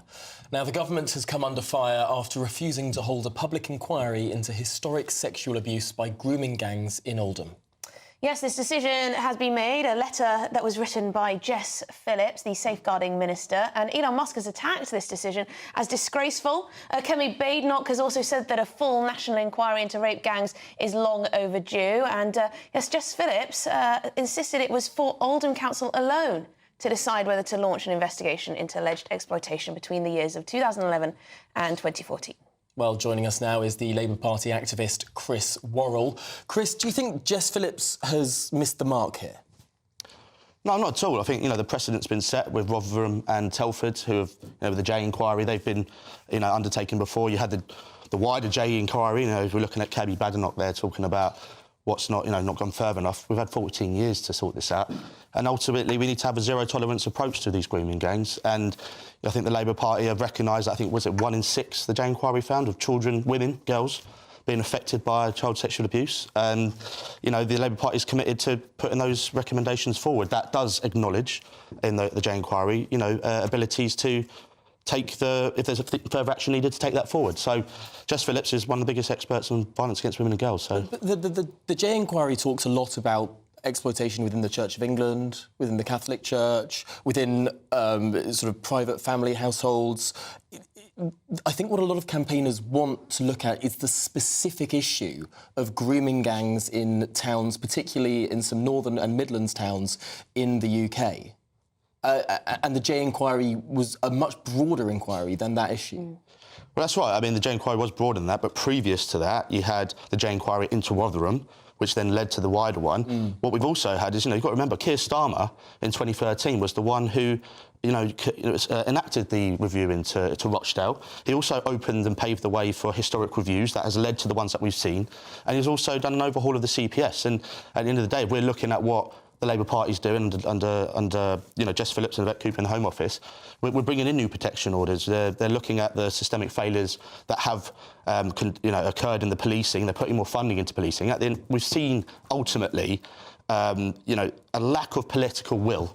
But if this was a big enough issue in Jess Phillips' eyes, and she wanted to make sure that justice was served and those who were implicated in this were dealt with, heads may roll, of course, then surely she would want to escalate this to a national inquiry, and it would not be for Oldham Council alone to deal with, surely. She in opposition... It needs to be independent, does it not? Well, she was one of the ones, Labour in opposition, called for the J inquiry. She's spoken at this at length. She's spoken about all the cases in her own constituency.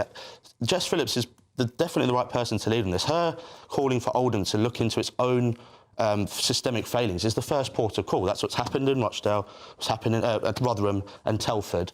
And this seems like the natural step. And if there are going to be implementations of the J inquiry, things will become off the back of that. And if you want my honest opinion, you've got the McAllister review, so that's Josh McAllister, Labour MP, who's looking into unregulated care homes. These issues are a lot deeper than just, gathering data for ethnicity, which, may or may not be coming out as recommendations. Who knows? Well, let's broaden this discussion out. With us, of course, Alexander Armstrong and Benjamin Butterworth. Alex, let's start with you. This is a story that has gone on and on. It burst into the national conversation in 2013, 2014. But in your view, have governments done enough to get to the root cause of this? No, absolutely not. I mean, it's as light as day that the Tories have failed for 14 years to tackle this issue and implement the recommendations of multiple different reviews and inquiries. Labour, and unfortunately, I couldn't disagree more with you. I think Jess Phillips is a massive hypocrite. She has called she called the last government shrugging its shoulders, is what she used to describe the previous government in her debate in 2021. Well, she's right. She said because they did nothing, and she's refusing to do something today. She has the power to utilise the weapons of government, to give it resources, to give it capital, to get this finally into the light and let the public see it for what it is. She's refusing to do that. She's saying, no, sorry, by the way, I ignored your emails for quite a while. I'm getting to it today and I'm telling you I don't want to do anything about this. And that is absolutely reprehensible for a woman who has made political football out of this issue time and time again. And if she's not going to get on top of it today, and unfortunately many people are quite rightly calling for her to resign, including Elon Musk. Well, that's another point, isn't it? The length of time it apparently took her to respond to the calls for this type of inquiry. 3 months. That's not acceptable, really, if it's your top priority. Well, you say that, but, I mean, this abuse occurred between, 2011 and 2014, and the Conservatives didn't deal with it in 10 years. But allegations continue today. Exactly, and I do actually think it's a mistake. I think there should be a national inquiry because clearly it is a pattern of behaviour that was able to go ahead because of institutional failings. Well, when you have institutional failings, you need something above to look into it in order to fix that. But the decision she made was the same decision that had been made for councils to hold their own investigations before. So you can see why she looked at this and followed the same proceedings that her predecessors in But she can't then sit there and say the government shrugged its shoulders and hasn't done anything if she's choosing to take the same action as the previous government who also failed to do that. She can't be a hypocrite, which is exactly what she's being. Alicia Kearns did say, she's the shadow of Jess Phillips, a Conservative. She did say that the grooming gang task force, for example, 550 people arrested off the back of that. That was a Conservative-led project. But does Jess Phillips have to prove something here? She is supposed to be safeguarding women and children. If she's not raising this to the top priority with Keir Starmer, her boss, then, is that not a failure? She's raised this her whole career. Keir Starmer has done it as a CPS when he stepped in.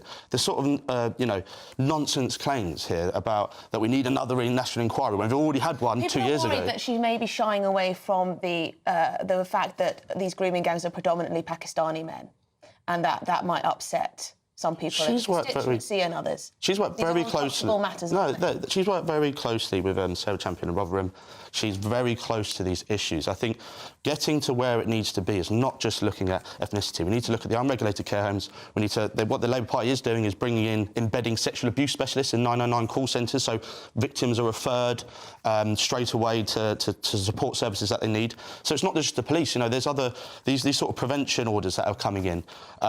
They're basically there to manage offenders proactively, and the Labour Party is taking action on this, so to consider that they're not, it's just a complete nonsense claim. Oldham Council, which is a Labour council, has asked twice for support from government to do this. Why can't they do it themselves like everyone else? Why should they? If they're asking government, they're asking a Labour government for help dealing with this. You lot are sat there shrugging your shoulders at the biggest scandal to face British people in decades. You are. You're doing just as little as the Tories are doing. You're absolutely reprehensible for defending Jess Phillips today. Everyone should be coming out here and saying we need to do more to fix this issue. OK, well, it's passions are flaying. And we did mention that grooming gangs task force. It's important to note that was set up in the wake of Charlie Peters' reporting, acknowledged by the government ministers at the time that was set up. But for their part, the Home Office today have said no child should suffer sexual abuse or exploitation. Everyone who is responsible for children's welfare must learn from past mistakes and do everything possible to prevent future failures.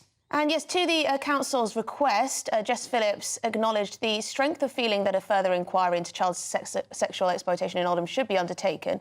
In letters to the council executive, Phillips apologised for delays in responding, but maintained that local authorities should take the lead, saying it is for Oldham Council alone to decide to commission an inquiry into child sexual exploitation locally rather than for the government to intervene. She also welcomed the council's resolution to continue its work with victims and survivors. Well, for their part, an Oldham Council spokesman said survivors sit at the heart of our work to end child sexual exploitation. Whatever happens in terms of future inquiries, we have promised them that their wishes will be paramount and we will not renege on that pledge. OK, and GB News also understands that Oldham Council has since been in contact with Telford, which face similar issues, to explore various inquiry options. Well, this is Good Afternoon Britain on GB News, and there's plenty more to come on today's programme. Not least, are we getting a beast from the east with a new snowstorm heading our way? That after the news.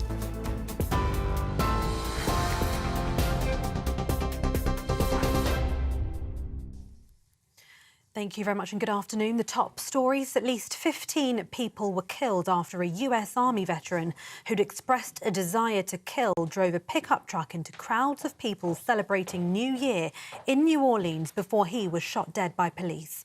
The FBI has named the main suspect as 42-year-old US citizen Shamsud Din Bahar Jabbar, who previously served in the US Army.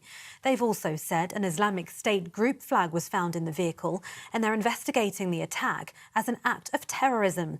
The FBI said it doesn't believe the driver acted alone. 5 victims have been named so far across several media outlets, among them a teenage girl who wanted to be a nurse and a graduate of Princeton University. Prime Minister Sir Keir Starmer issued the following statement. He said, "The shockingly violent attack in New Orleans is horrific. My thoughts are with the victims, their families, the emergency responders and the people of the United States at this tragic time." In other news, suspected people smugglers will face travel bans, social media blackouts and restrictions on phone usage under tough new laws to dismantle organised immigration crime networks. The Home Office says that in an upgrade to serious crime prevention orders, new interim orders will allow immediate action to disrupt and deter suspected serious criminality. Ministers say the orders are part of a stronger approach to organised crime, which will form part of the Border Security, Asylum and Immigration Bill. The number of migrants arriving to the UK in small boats is up by a quarter, as nearly 37,000 made the journey last year. And the UK Health Security Agency has issued cold weather health alerts across England ahead of a week of low temperatures. Amber alerts have been issued from midday today until the 8th of January. That's as snow is forecast to arrive from Saturday, with warnings in place over the course of 3 days for much of the UK as temperatures plunge. A Met Office yellow warning for snow has been issued for all of England and Wales and parts of Scotland this weekend, with icy conditions forecast to continue into Monday. It means there's a risk of rural communities being cut off, schools being closed and power cuts, as well as widespread travel disruption. The wintry conditions will hit days after much of the UK was lashed by strong winds and heavy rain, which led to widespread flooding. Those are the latest GB News headlines for now. I'm Tatiana Sanchez. I'll be back in half an hour. For the very latest GB News direct to your smartphone, sign up to News Alerts by scanning the QR code or go to gbnews.com/alerts.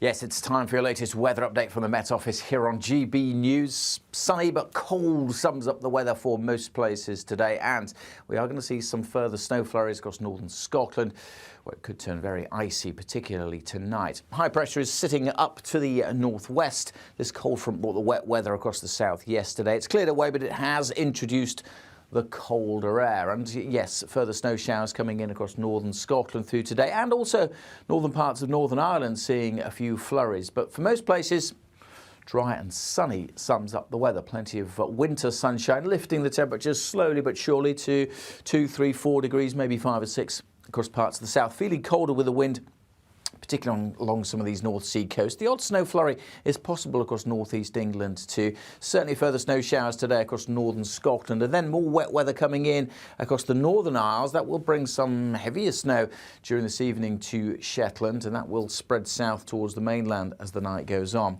The wintry showers across Northern Ireland should tend to fade away for most of England and Wales pretty quickly. Those temperatures are going to drop back down below freezing, and that could allow things to turn icy. And certainly we're expecting some pretty tricky conditions across northern Scotland as the snow peps up here during the night.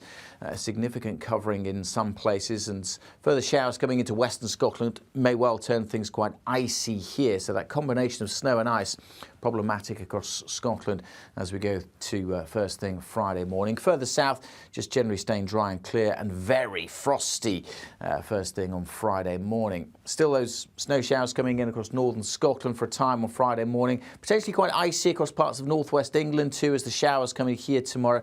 A mixture of rain, sleet and a bit of hill snow in those. Again, much of the south will be dry tomorrow with plenty of sunshine, but again, it's going to be cold everywhere. The latest GB News travel. I'm John Vincent. We're seeing delays on the M90 northbound in Perth and Kinross at junction 12, the Broxton roundabout. A couple of traffic issues in Manchester. Firstly, delays on the M60 anti-clockwise. There's a lane closed for a broken down vehicle between junction 11 Barton heading towards junction 10, the Trafford Centre. It's also slow in Manchester on the M67 westbound at the intersection with the M60 at Denton Island. Heavy traffic on the M6 southbound in Staffordshire due to an earlier accident between junction 15 Stoke-on-Trent and 14 Stafford North, although all lanes are now clear. The usual slow traffic for the M5 northbound in the West Midlands to join the M6 at junction 8, and delays on the M3 northbound in Hampshire. There's a lane closed for an accident between junction 5 Hook and 4A for Farnborough. And that's the latest. You can stay up to date throughout the day by visiting our website gbnews.com.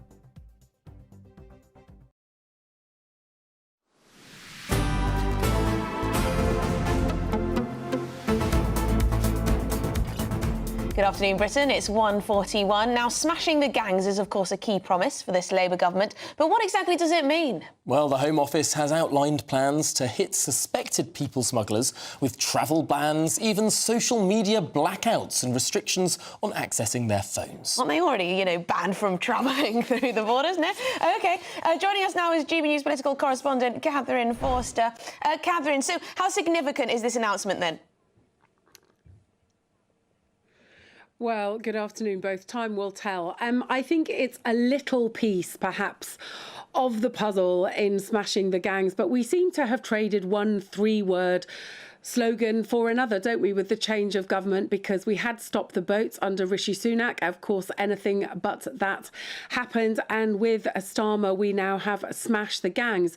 There's precious little sign of any success at the moment, of course, because we know that the numbers were up.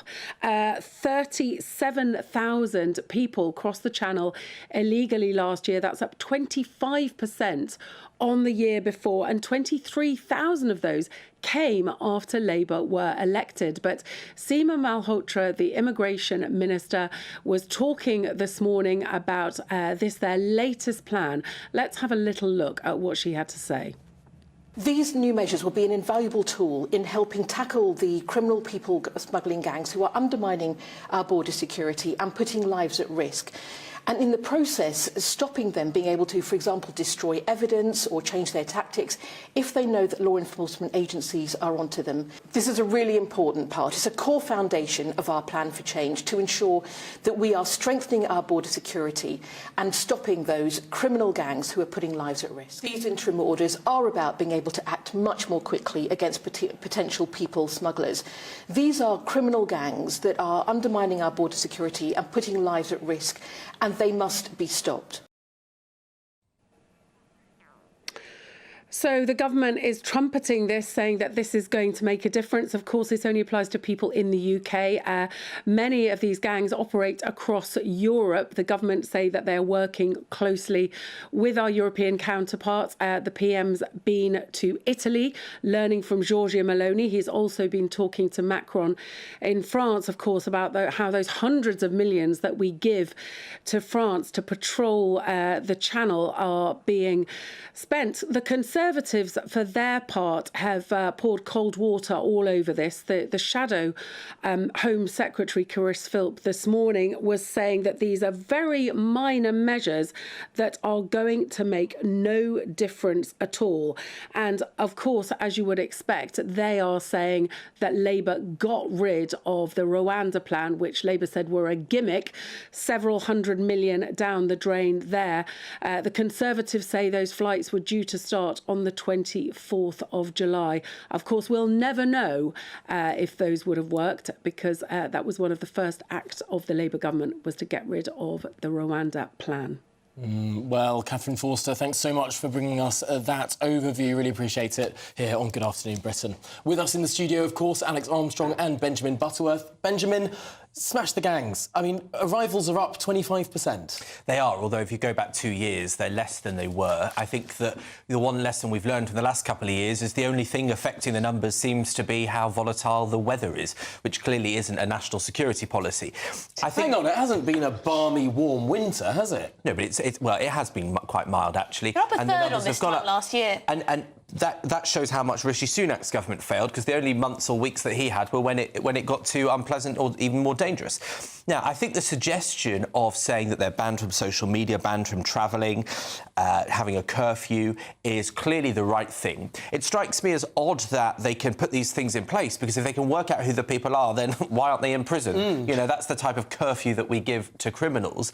And the question is that, you know, will this help to take away the motivation for people to choose this criminal career path, right? If they know that their basic life is going to be so damaged by doing it, will that get them away? The argument against it is that these orders could be put in place before anyone's even been charged, right? That is the suggestion, which is obviously not how we usually do law and order. So is it an infringement of civil rights? I mean, this is a bit pathetic, isn't it? I mean, this isn't going to smash the gang. A few travel bans and social media blackouts, restrictions on phone usage. Is this really the tough new laws the country is crying out for? It's ridiculous. You've got to catch them first before you can do this.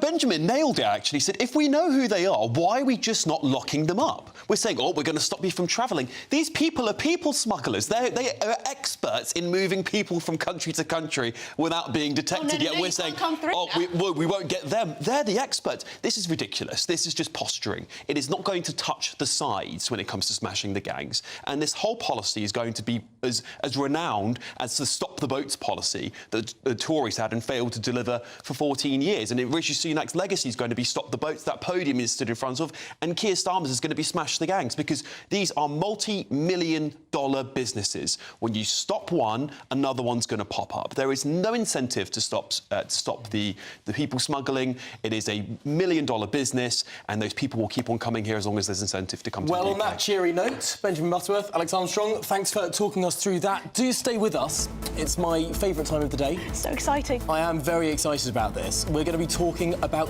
dinosaur footprints that have been discovered in Oxfordshire. That next. This is GB News, Britain's news channel.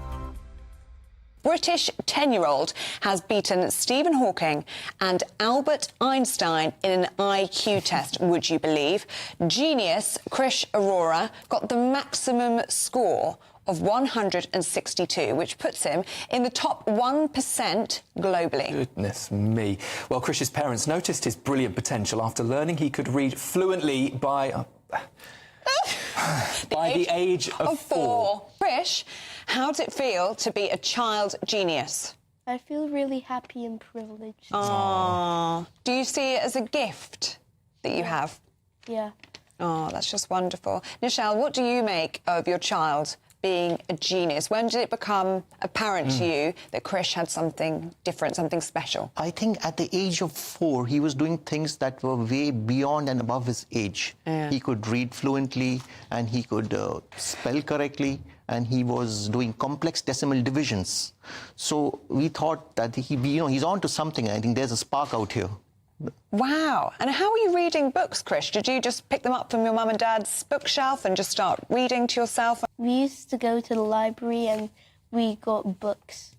Such a good tip. Such a good tip as parents. Yeah. Head to the library, take your kids to the library.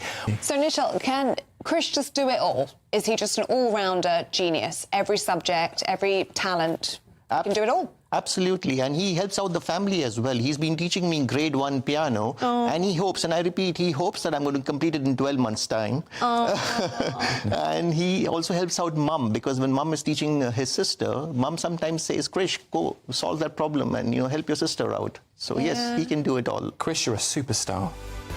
GB News, the People's Channel. Join me, Camilla Tominey, for a frank and honest discussion with those in power that cuts through the spin and gets to the heart of the issues shaping our nation. You haven't confirmed that you want to stand as leader, but you haven't ruled it out either. This report basically says that he's not fit to stand trial. Is he indecisive? Incompetent? I deliver the dose of reality Westminster needs. That's the Camilla Tominey Show at 9:30 every Sunday on GB News, the People's Channel, Britain's news channel.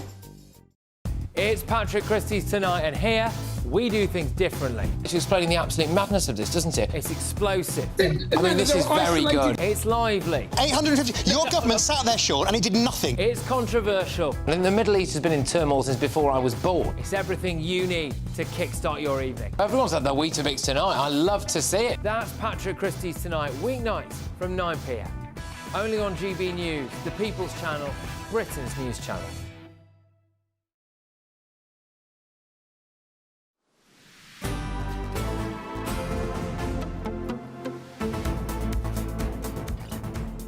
Good afternoon, Britain. It is 10 minutes to 2, and get this. The UK's biggest ever dinosaur trackway has been discovered in a quarry in Oxfordshire. Yes, so 200 huge footprints made 166 million years ago. They're crisscrossing along the limestone floor. Well, joining us now is vertebrate paleontologist at Oxford University Museum of Natural History, Dr. Emma Nichols. Thanks so much for being with us. This is, to the 6-year-old boys watching and inside us all, very, very exciting. How on earth are dinosaur footprints discovered like this? Hi, thanks for having me. Yeah, it's exciting to all of us, I think, not just young boys. So they were discovered actually by Gary Johnson, who has retired since, although I think that's coincidence. He discovered them on the quarry floor when he was operating a vehicle to clear mud. And not these ones that you're looking at now, but the other kind that was also discovered there, these massive sauropod footprints. So they're about 90 centimetres in length. And at the front of each footprint is this huge crescent, or you can see them there, this huge crescent of preserved sediment at the front, and they form these massive bumps. So as Gary was scraping the mud away, he felt the machinery, I suppose, going over these bumps. So that's how they were discovered. And then they got in touch with Oxford University Museum of Natural History, just down the road from the quarry, actually. And I'm the collections manager for vertebrate paleontology. So I have the amazing job of looking after the dinosaurs. Together with my colleague Duncan Murdoch at Oxford and Richard Butler and Kirsty Edgar at the University of Birmingham, we put together this team of 100 people to go and excavate and see what they'd found. So how do you go about verifying whether these are in fact, the footprints of dinosaurs? Because, some people might be sceptical. They might think, these could have been created by man. There are lots of indentations in the ground that we get sent photographs of by members of the public and asked, is this a dinosaur footprint? Sadly, most of them, the answer is no. But these ones, it's unequivocal. They are huge. They not only are the footprints massive, but bigger than I can get on the screen.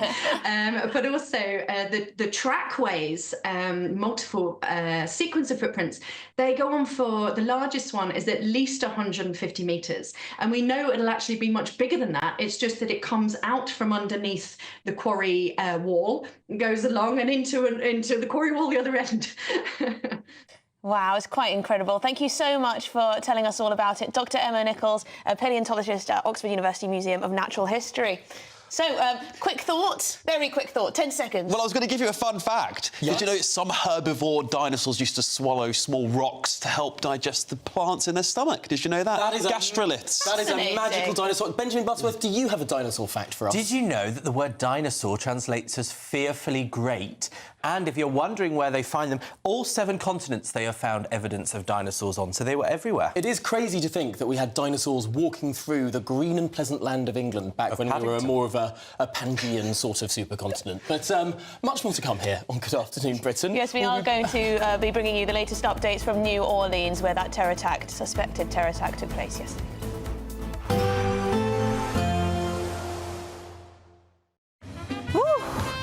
A chilly start will give way to a lovely, warm afternoon.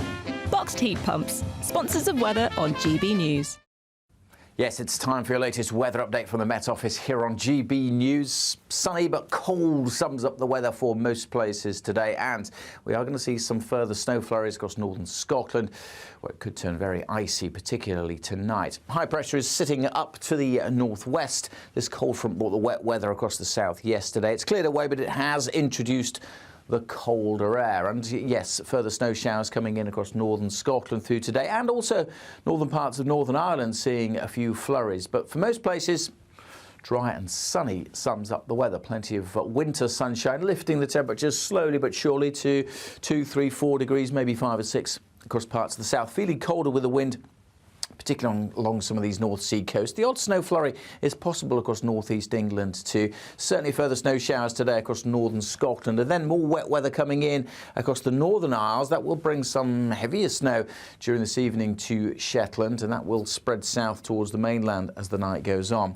The wintry showers across Northern Ireland should tend to fade away. For most of England and Wales pretty quickly, those temperatures are going to drop back down below freezing, and that could allow things to turn icy. And certainly we're expecting some pretty tricky conditions across northern Scotland as the snow peps up here during the night.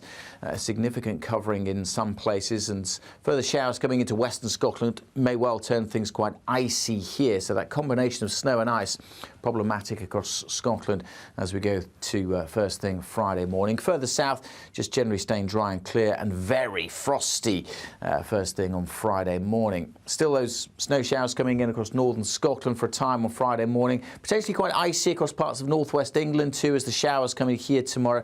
A mixture of rain, sleet and a bit of hill snow in those. Again, much of the south will be dry tomorrow with plenty of sunshine, but again, it's going to be cold everywhere. A nice bright morning will generate a lovely warm day, right through to the evening. Boxed Solar, sponsors of weather on GB News.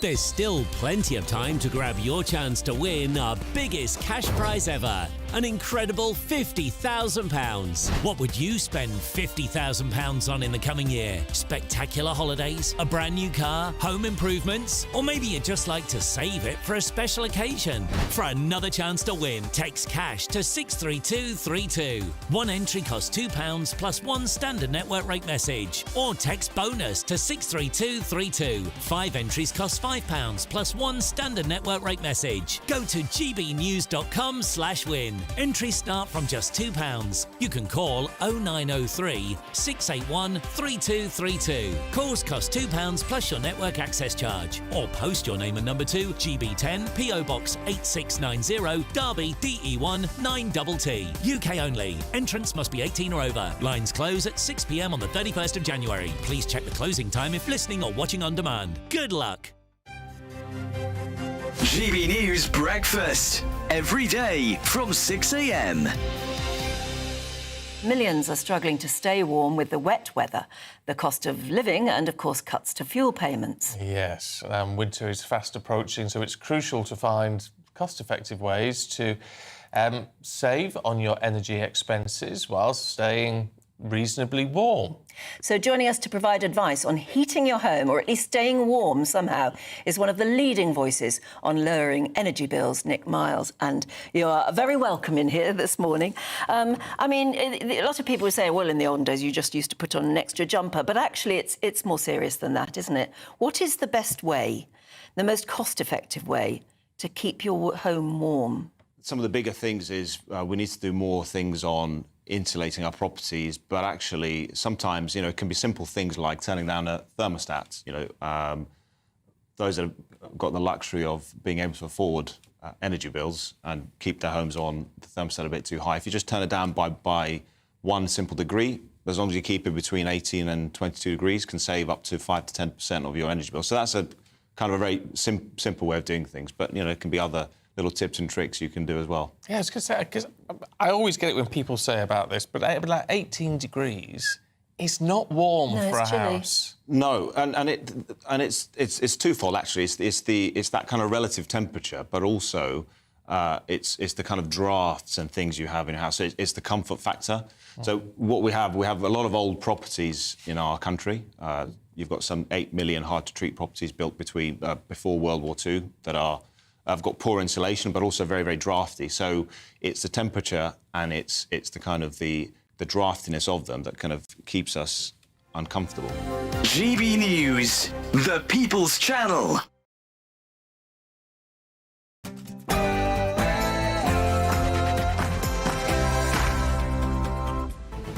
Good afternoon, Britain. It's 2 o'clock on Thursday, the 2nd of January. I'm Tom Harwood. And I'm Emily Carver. New details emerged this morning following a suspected terror attack in New Orleans. Now 15 people confirmed dead, dozens more injured, and the primary suspect identified as US citizen and Army veteran Smuggling Jaguar. But the FBI says it's possible he wasn't acting alone. President Biden shared more details overnight. For hours before the attack, he posted videos on social media indicating that he was inspired by ISIS, expressing a desire to kill. And elsewhere in the United States, law enforcement investigate whether the explosion of a Tesla Cybertruck outside the Trump Hotel in Las Vegas could actually be linked to events in New Orleans. Closer to home, the Labour Party have come under fire after refusing to hold a public inquiry into historic sexual abuse by grooming gangs in Oldham. And it's cold out there. The Met Office has warned that up to 1 feet of snow could fall between Saturday and Monday, with almost all of England and Wales included in the warning. And you're not going to want to miss this one. Scientists have made a cow genetically modified to burp and fart less. Oh, well, there you go.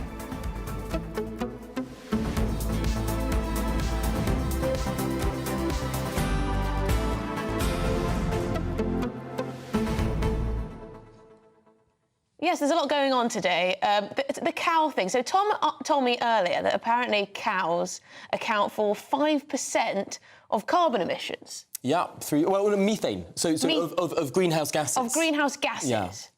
Which I thought was staggering. So apparently there are now, so we delve deeper, and apparently there are 1.5 billion cows in the world, and they emit 5% of the greenhouse gases. Yeah, which is more than Britain. I can't believe it. Transport, manufacturing, people. If we can, halve the amount of methane that these cows are constantly belching, and it's mainly burps rather than farts, but that are constantly belching out. I mean, if we could halve that just by sort of changing the genetics of the cows... You love this kind of stuff. You want to genetically modify everything, from crops to meat to everything. You want fake meat grown in a lab, don't you? But there's nothing that's sacred, not even the humble cow. But here's the thing, right? If Britain comes up with a technology like that...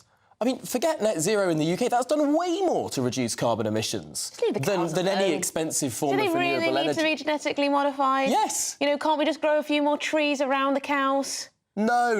I want cows with 5 heads that are 3 feet... no, 3 feet is very small. I was 5 metres long. I want mega cows.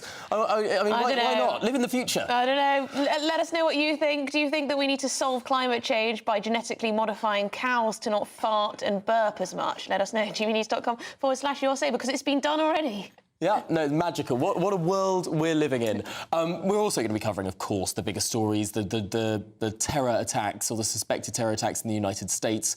Is the Islamic State on the rise? All to come, of course, after your latest news headlines.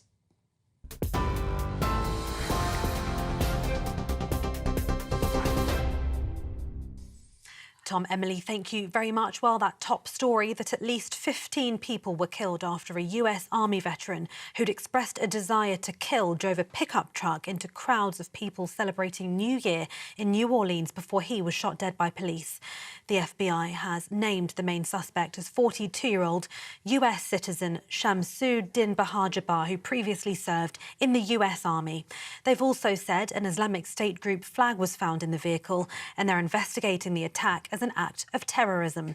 The FBI said it doesn't believe the driver acted alone. President Joe Biden addressed a press conference overnight.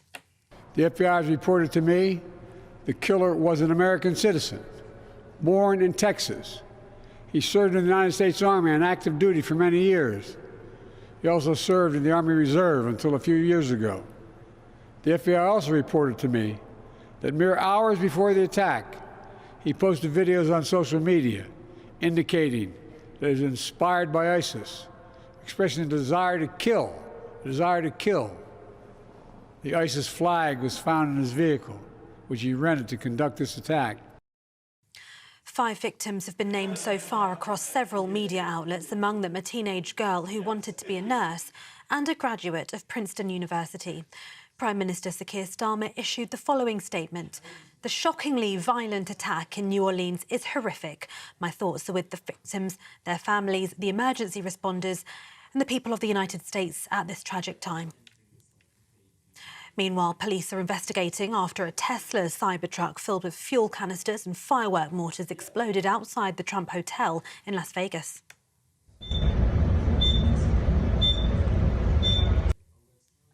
The driver was killed and 7 people were injured, police said, without naming any of the individuals involved. Officials said all of the injuries were minor. Authorities are investigating whether this attack and the New Orleans incident are linked. In response, incoming President Donald Trump posted on Truth Social. He said, our country is a disaster, a laughingstock all over the world. He said, this is what happens when you have open borders with weak, ineffective and virtually non-existent leadership. He ended with only strength and powerful leadership will stop it. See you in January the 20th. Elsewhere, suspected people smugglers will face travel bans, social media blackouts and restrictions on phone usage under tough new laws to dismantle organised immigration crime networks. The Home Office says that in an upgrade to Syria's crime prevention orders, new interim orders will allow immediate action to disrupt and deter suspected serious criminality. Ministers say the orders are part of a stronger approach to organised crime, which will form part of the Border Security, Asylum and Immigration Bill. The number of migrants arriving to the UK in small boats is up by a quarter, as nearly 37,000 made the journey last year. Shadow Home Secretary Chris Philp told GB News the measures announced by the government are going to make no difference at all. This is the same government, of course, the same Labour Party, who voted against life sentences for those very same gangs when they were in opposition. And on their watch, since the election, now 6 months ago, illegal immigration across the Channel has gone up by 29% compared to last year. And I think it was a huge mistake of Labour to scrap the Rwanda deterrent before it even started. The first flight was due to take off on the 24th of July, and Labour cancelled it before that plane had a chance to leave. And I think if that had started, then we would see the numbers dramatically reducing. Immigration Minister Seema Malhotra says the plans will help smash the gangs.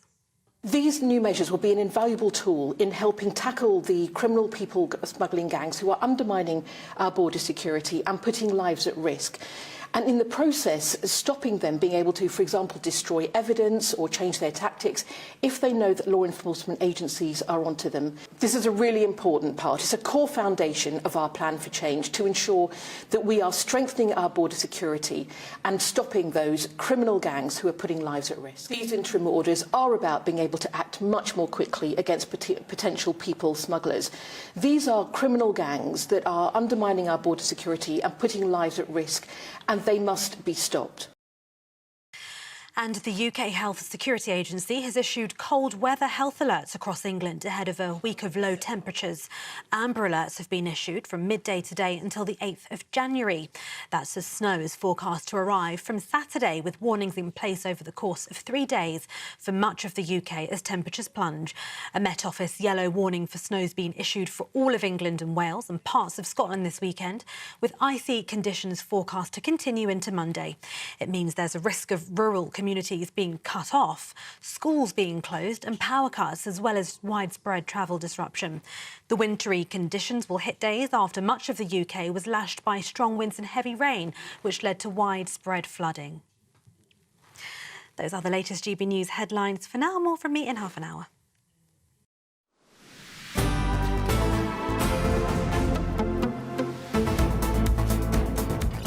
Welcome back. This is Good Afternoon Britain on GB News. It's 2:09. Now, America is in mourning this morning. 15 dead after a man drove a car into New Year's revelers in New Orleans. Yes, the FBI has named the main suspect as US citizen Shamsuddin Bahar Jaguar, who previously served in the US Army. They've also said that an Islamic State group flag was found in the vehicle, as well as other explosive materials, and they're investigating the attack as an act of terrorism. Well, President Biden addressed a press conference overnight. The FBI has reported to me the killer was an American citizen, born in Texas. He served in the United States Army on active duty for many years. He also served in the Army Reserve until a few years ago. The FBI also reported to me that mere hours before the attack, he posted videos on social media indicating that he was inspired by ISIS, expressing a desire to kill. The ISIS flag was found in his vehicle, which he rented to conduct this attack. Joe Biden there. Meanwhile, in Las Vegas, one person has died and 7 injured after a Tesla Cybertruck exploded outside Donald Trump's Las Vegas hotel. Authorities are now investigating whether the two incidences, the one in New Orleans and Las Vegas, could be linked. Well, in response, incoming President Trump posted on his Truth social network, "Our country is a disaster," he said, "a laughingstock all over the world. This is what happens when you have open borders with weak, ineffective and virtually non-existent leadership." He ended with, "Only strength and powerful leadership will stop it. See you on January the 20th. OK, well, delighted to say we're joined now by GB News US correspondent Stephen Edgington. Stephen, how is America reacting? This is a horrific terrorist attack, and I think people are just completely shocked. Obviously, in New Orleans, they're in mourning. And I think we have to remember what actually happened. On New Year's Eve, late in the night, this terrorist with an ISIS flag drove into a group of people and then took out an AR-15 rifle and shot into the crowds. And he killed 15 people. At least 35 were injured. The police have also found pipe bombs that he may have placed near patrol cars around the area of the attack, and he was shot dead.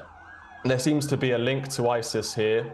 He said in recorded videos before the attack that he was inspired by ISIS. He'd had dreams about joining them, and obviously there's the ISIS flag that was on his truck as well. And interestingly enough, there may be links between this attack and the attack in Las Vegas. unconfirmed reports of the suspect who died in that car bomb in Las Vegas was also a military veteran. Both of the suspected attackers, who are both dead, served in the US military, and there are some reports, unconfirmed reports as of now, that they may have served on the same military base. Also, both cars that were rented in both attacks were rented on the same app. Now, that may be a coincidence, but the law enforcement agencies here in America are investigating whether both of these attacks were linked. It does seem that there are some coincidences, to say the least, about these two separate attacks. I should say we're looking at live pictures here of Trump International Hotel in Las Vegas. We can see the police presence still strong around that attack. Thankfully, however, only the perpetrator appears to have been killed in that attack, with the Tesla Cybertruck almost containing much of that explosion. But back in New Orleans, of course, Stephen, tonight there is a huge football game, what's known as the Sugar Bowl, with many tens of thousands of people scheduled to be in attendance, of course delayed from last night. Surely concerns over the safety of that event? That's right, and local law enforcement have said that they've really stepped up their presence tonight at this huge football game, this American football game in New Orleans. Hundreds of police officers will be patrolling the streets to try and prevent further terrorist attacks. And I think that law enforcement are concerned that this attack in New Orleans may have involved more than one person. So they're investigating whether there are links, whether this was a coordinated terrorist attack with multiple people, particularly if this attack was linked with the attack in Las Vegas. I think that's very concerning to law enforcement across the country. So tonight's football game, there will be a lot of security, a lot of police officers looking out for potential dangers. And I think this has really shook America. These kinds of attacks are pretty rare, particularly terrorist attacks like this. You get a lot of mass shootings in schools and things like that, but ISIS-inspired terrorist attacks are fairly rare. And I think this is really concerning a lot of Americans. Donald Trump has come out and said, we need to control our borders. He's very much criticized the FBI and the DOJ under President Biden for not being able to prevent this attack. And he has promised that when he comes into office on January the 20th, he will have a much tougher FBI and law enforcement agency to be able to deal with these potential threats. So I think everyone in New Orleans are mourning today, but they're also going out to that football game. I think we'll still see huge crowds there, but certainly police are very aware that there may be more attacks to come. Yes, and Stephen, the suspect in the New Orleans terror attack, a US citizen, served in the army for 10 years, we believe. But Donald Trump, he'll become president in just a matter of days. How might this inform his policy when it comes to his controversial deportation policy? Well, as you say, this was a US citizen, so this wasn't an illegal alien, this wasn't a foreign national. So the link with the border is perhaps tangential in this case, but I think that there is a very legitimate point to be made about violent crime committed by illegal aliens. That's certainly something that Donald Trump has been raising concerns about throughout the election campaign this year. And I think he and his supporters are looking to enact a vast mass deportations plan to try and tackle the levels of illegal migration that have come into the United States ever since Joe Biden was elected president 4 years ago. And we've seen potentially upwards of 15 million illegal migrants enter the United States through the southern border. And many of these people are unvetted, and the police don't know who they are or where they came from. And in fact, just earlier this year, I believe 4 ISIS linked terrorists and suspects were arrested who came in through illegal migration into the United States. So I think Donald Trump will be looking at his mass deportation plan from a security perspective. We need to make sure that criminals are not in the United States. That's certainly his perspective. And Tom Homan, who's his appointed border czar, he's a very, very hard-line figure. And it looks like they are going to try and attempt to deport millions of people, starting with the criminals. So that kind of policy may keep Americans more safe. If you're getting illegal migrants in, particularly with links to terrorism, they must be deported. So I think that's Donald Trump's perspective on this issue. We need to keep America safe, and the way to do that is to control the border. Well, Stephen Edgington, US correspondent for us here at GB News, thanks very much for joining us and talking through the Americans' perspective on this concerning aftermath. And we have in the studio Alex Armstrong and Benjamin Butterworth with us. Benjamin, go on. What do you think this tells us, the impact in Britain as well of such an atrocity in the United States? Well, I mean, we've seen 2 attacks by the looks of it in the last 24 hours. We saw one very similar in Germany just 2 weeks ago. And I think what this shows is that the car is becoming the weapon of choice for these Islamists for their terror attacks, because, it's hard to trace someone planning an attack when they use a vehicle like that. Anybody can get a car, and it can cause serious damage. And the question is, are we facing a wave of attacks in the West? Are we facing a series of attacks in the US? Today's Daily Mail speculates whether they should expect, sort of series of attacks that left people as fearful as 20-odd years ago in 2001. Let's hope it doesn't get to that. But we haven't seen these happening in the UK in recent years, and so I think you have to hope that security services are preparing for these kind of behaviours to be replicated. And Alex Armstrong, in the UK, after the Westminster Bridge attacks, after the London Bridge attacks, we've seen barriers go up, not just in London, but actually in all the major cities everywhere of the UK. I mean, some of them are really quite unsightly. I mean, you've got concrete blocks everywhere, but I mean, this sort of shows why. It does show why, but I think it's sad that we have to do it in the first place. I mean, many people have seen the stories of Christmas markets and the police being advertised that there's going to be a step up of police to patrol them, and I think it leaves people questioning why are we having to do this in 2024? It is unfortunately a result of mass immigration coming into the country, where a lot of the time we don't know who's coming in through the boat crisis, and people want that to be resolved. But hang on, a lot of these terrorists and suspected terrorists have been homegrown. That's true. The man who killed Sir David Amos, he was born in this country. The suspect in this case in New Orleans was born in Texas. Is that not an even bigger problem, though, Tom? Well, I would argue it's as big a problem, because we've got to get to grips with the entire situation. We can't just try and isolate these. These are connected. There is an infiltration of people from the Middle East online and in our country, coming over through the borders, for our porous borders, but they're also infiltrating social media in the dark web, as we were talking about earlier on, and we're not doing enough on those fronts. So I think the public is feeling scared and worried that the government just aren't going far enough to protect them, and that's the first duty of government. There's been a complacency that we haven't seen, border security as fundamental to our national security.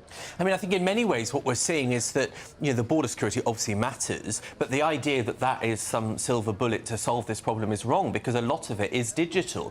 And one of the big questions raised today is, because ISIS has been kicked out of Syria and Iraq and is heavily weakened, its focus for its resource is on attacks in the West. Now, the question of how you react to that: is there a rhetoric that says to average Muslims that they're not welcome, that paints them as being like these extremists, that then creates a vacuum in which they are vulnerable to go over to more terrorist attacks? And it's an uncomfortable But hang on, you've got Islamist terror attacks across the world. So why would it therefore be that's the issue here? Well, if you have someone like Donald Trump who is using anti-Muslim rhetoric, then that can create more people who turn away from Western values, from American values. And it's not Donald Trump's fault, it's the terrorists' fault. But you have to think rationally about how that happens. Maybe it's an integration issue, a total failure. I mean, total failure to foresee that people may, not take on board the values of America or Britain, for that matter. Well, I mean, it certainly is an integration issue, because you have to ask, how does a man that served in the US Army, that had a very well-paid job, that had kids in America, how does someone like that turn to Islamist extremism? Yeah. And it's not a comfortable question, but it's one you have to answer if you're going to solve homegrown It certainly is, and we will be tackling many more uncomfortable questions here on Good Afternoon Britain. Indeed, further questions of integration coming up next on Good Afternoon Britain. The issue of grooming gangs. Should there be a national inquiry? That next.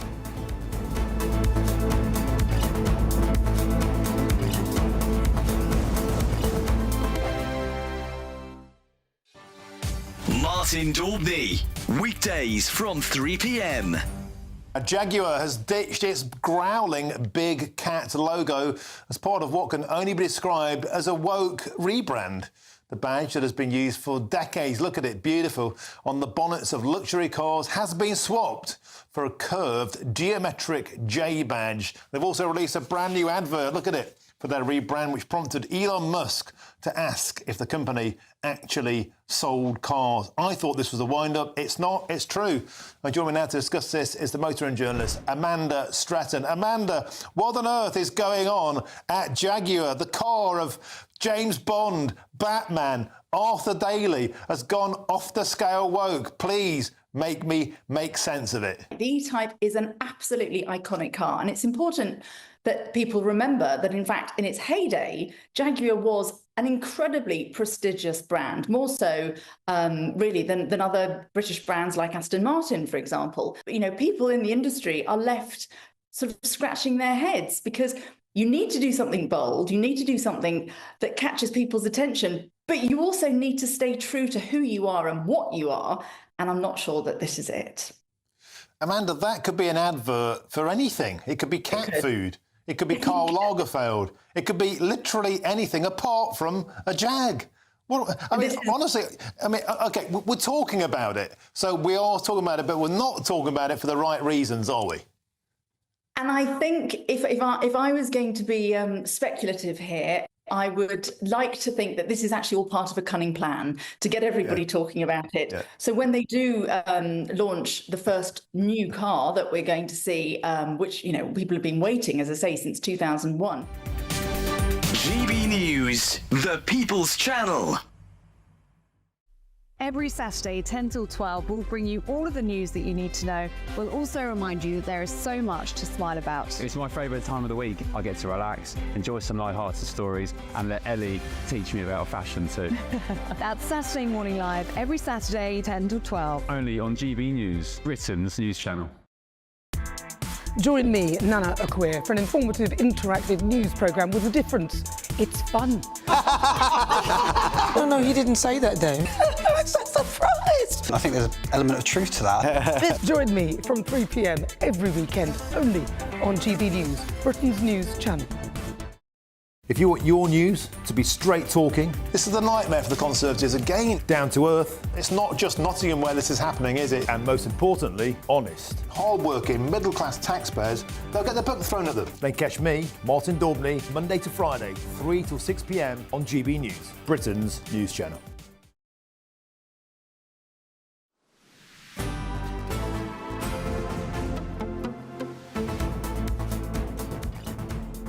Good afternoon, Britain. It's 24 minutes past 2. Now, the government has come under fire after refusing to hold a fresh public inquiry into historic sexual abuse by grooming gangs in Oldham. Yes, and there's been a lot of comment on this, including from Elon Musk, who has attacked the decision as disgraceful. Kemi Badenoch has said a full national inquiry into rape gangs is long overdue. And Jess Phillips, Labour's safeguarding minister, insisted in a letter that it was for Oldham Council alone to decide whether to launch an investigation into alleged exploitation. Well, earlier in the show, we speak to the Shadow Minister for Safeguarding. She shadows, of course, Jess Phillips. This is Alicia Kearns. Let's take a listen to what she had to say. These are people who have said, and Oldham Council themselves have put their hands up and said, we can't do this ourselves if we are to give victims and survivors the justice they want, and if we are to protect girls still in our communities. And if a local authority is saying that, it is for the government to listen and to say, right, we will step in, we will help you. And that's why I've written to Jess Phillips today asking her to reconsider her decision, but also to launch this full national review of grooming. Well, joining us now is the director of the Next Generation Centre at the Adam Smith Institute, Sam Bidwell. Sam, you've documented the scale of the problem across the country, that simply the sheer number of towns where this has been an issue. But why do you think the government refused the request from the council here in this case?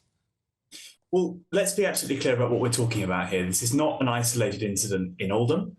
In over 50 towns and cities across the UK, grooming gangs, mostly of migrant men, disproportionately Pakistani men, raped, tortured and trafficked thousands of young British girls. We had social workers, lawyers, teachers, police officers, local government officials complicit in the cover-up of those offences. However much you think you hate politicians, you don't hate them nearly enough. Now, in this case in particular, what we're talking about is a local authority that has requested support from the government in putting together an inquiry so that we can name and shame those who were complicit and those who perpetrated these horrific offences.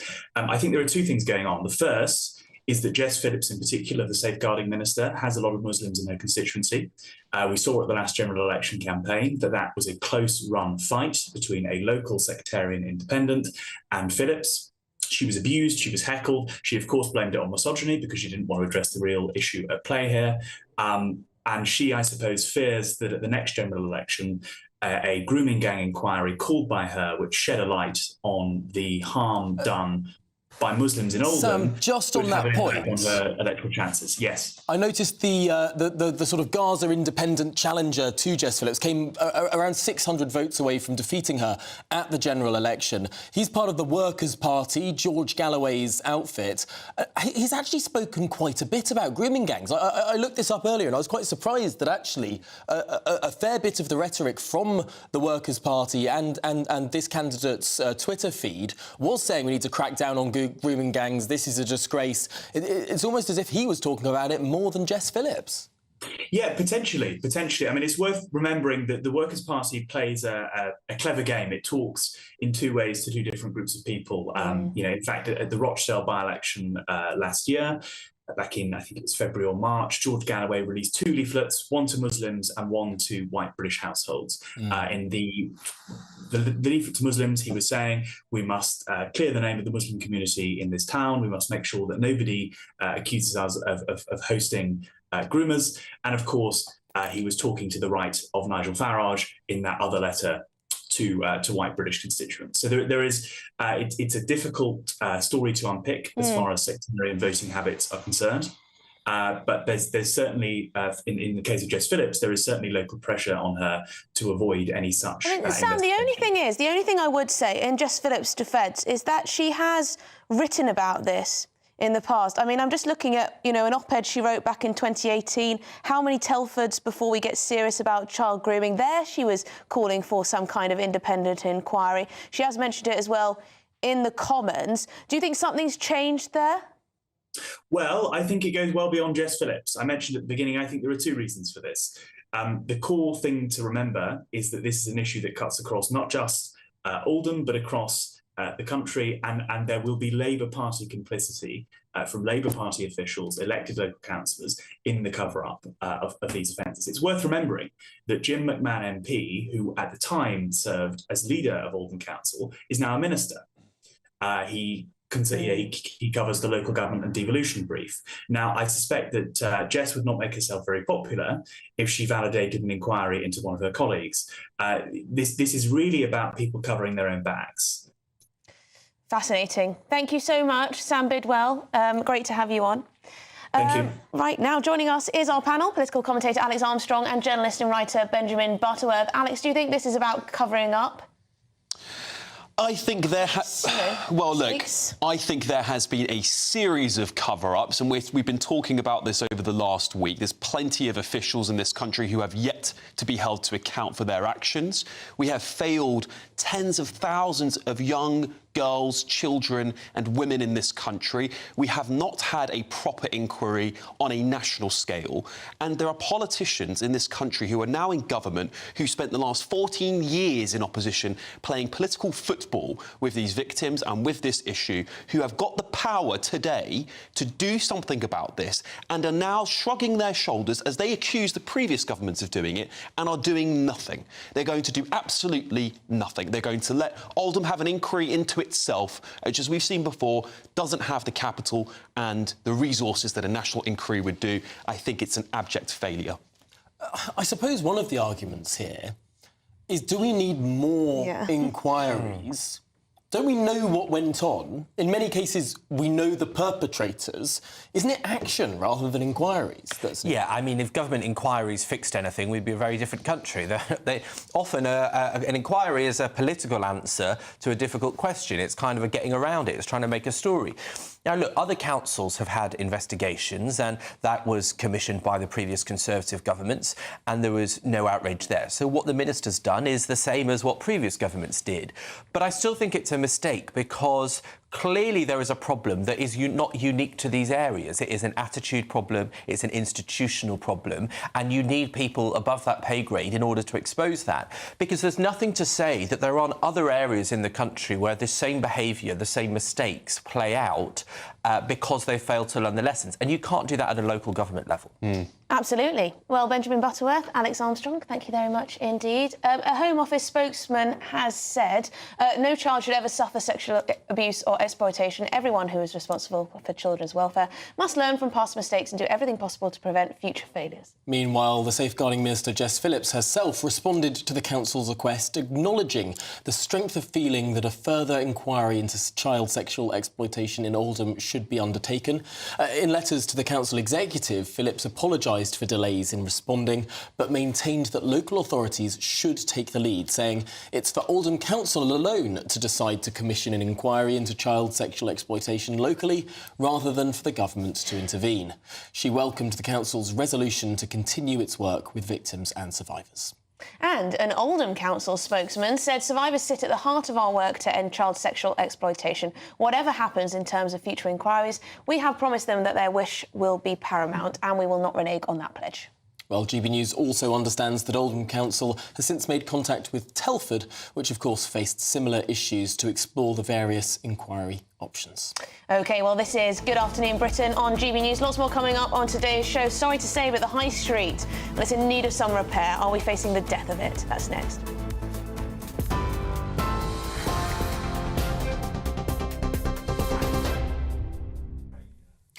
Good afternoon. The top stories this hour. At least 15 people were killed after a US Army veteran who'd expressed a desire to kill drove a pickup truck into crowds of people celebrating New Year in New Orleans before he was shot dead by police. The FBI has named the main suspect as 42-year-old US citizen Shamsud bin Bahar Jabbar, who previously served in the US Army. They've also said an Islamic State group flag was found in the vehicle, and they're investigating the attack as an act of terrorism. The FBI said it doesn't believe the driver acted alone. 5 victims have been named so far across several media outlets, among them a teenage girl who wanted to be a nurse and a graduate of Princeton University. Prime Minister Sir Keir Starmer issued the following statement. The shockingly violent attack in New Orleans is horrific. My thoughts are with the victims, their families, the emergency responders and the people of the United States at this tragic time.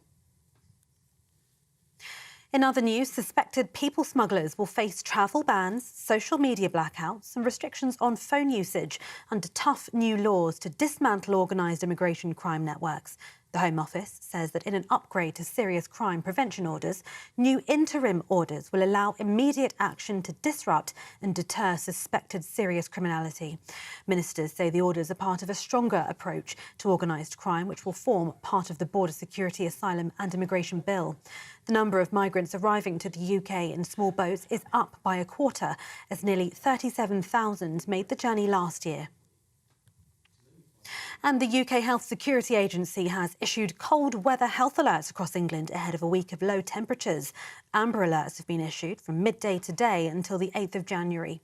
That's as snow is forecast to arrive from Saturday, with warnings in place over the course of 3 days for much of the UK as temperatures plunge. A Met Office yellow warning for snow has been issued for all of England and Wales and parts of Scotland this weekend, with icy conditions forecast to continue into Monday. It means there's a risk of rural communities being cut off, schools being closed and power cuts, as well as widespread travel disruption. The wintry conditions will hit days after much of the UK was lashed by strong winds and heavy rain, which led to widespread flooding. And those are the latest GB News headlines for now. Sam Francis has your next update. For the very latest GB News direct to your smartphone, sign up to News Alerts by scanning the QR code or go to gbnews.com/alerts.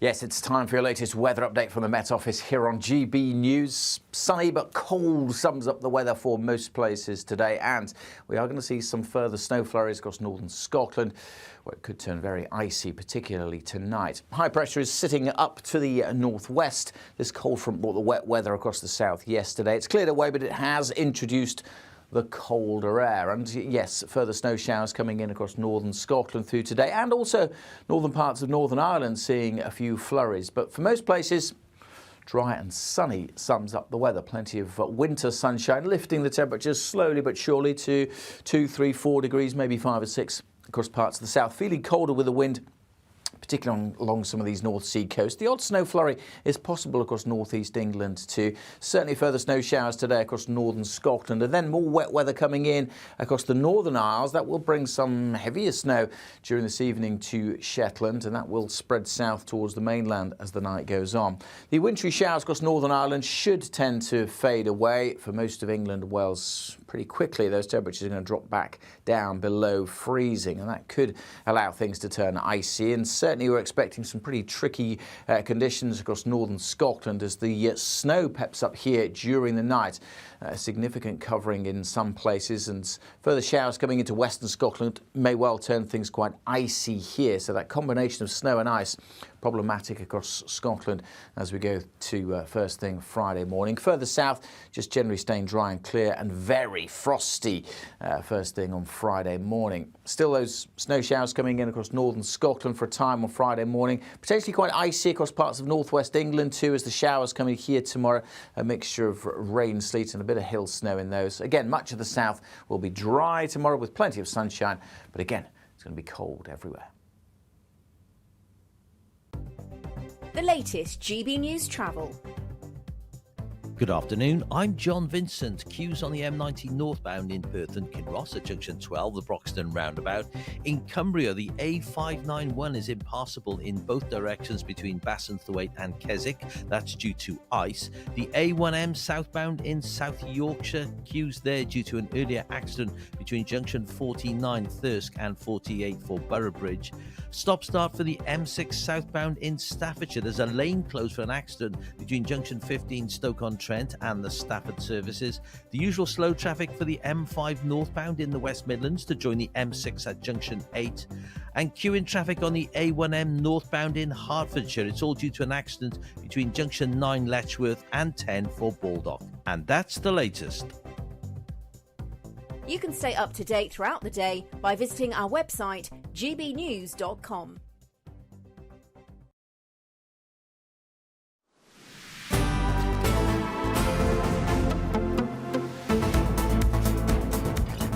Yeah, it's our favourite time of the show, isn't it, Tom? It's when we get to talk to Martin, because he's off at 3. Martin, what have you got for us then? Well, continue your sterling work, of course, on the Labour's grooming gang shame.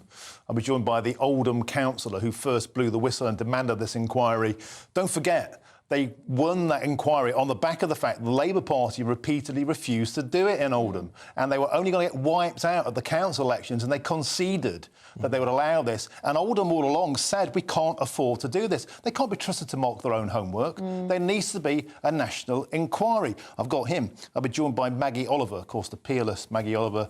She thinks it's just a broken record time. Here we go again, except this time, of course, it's gone global.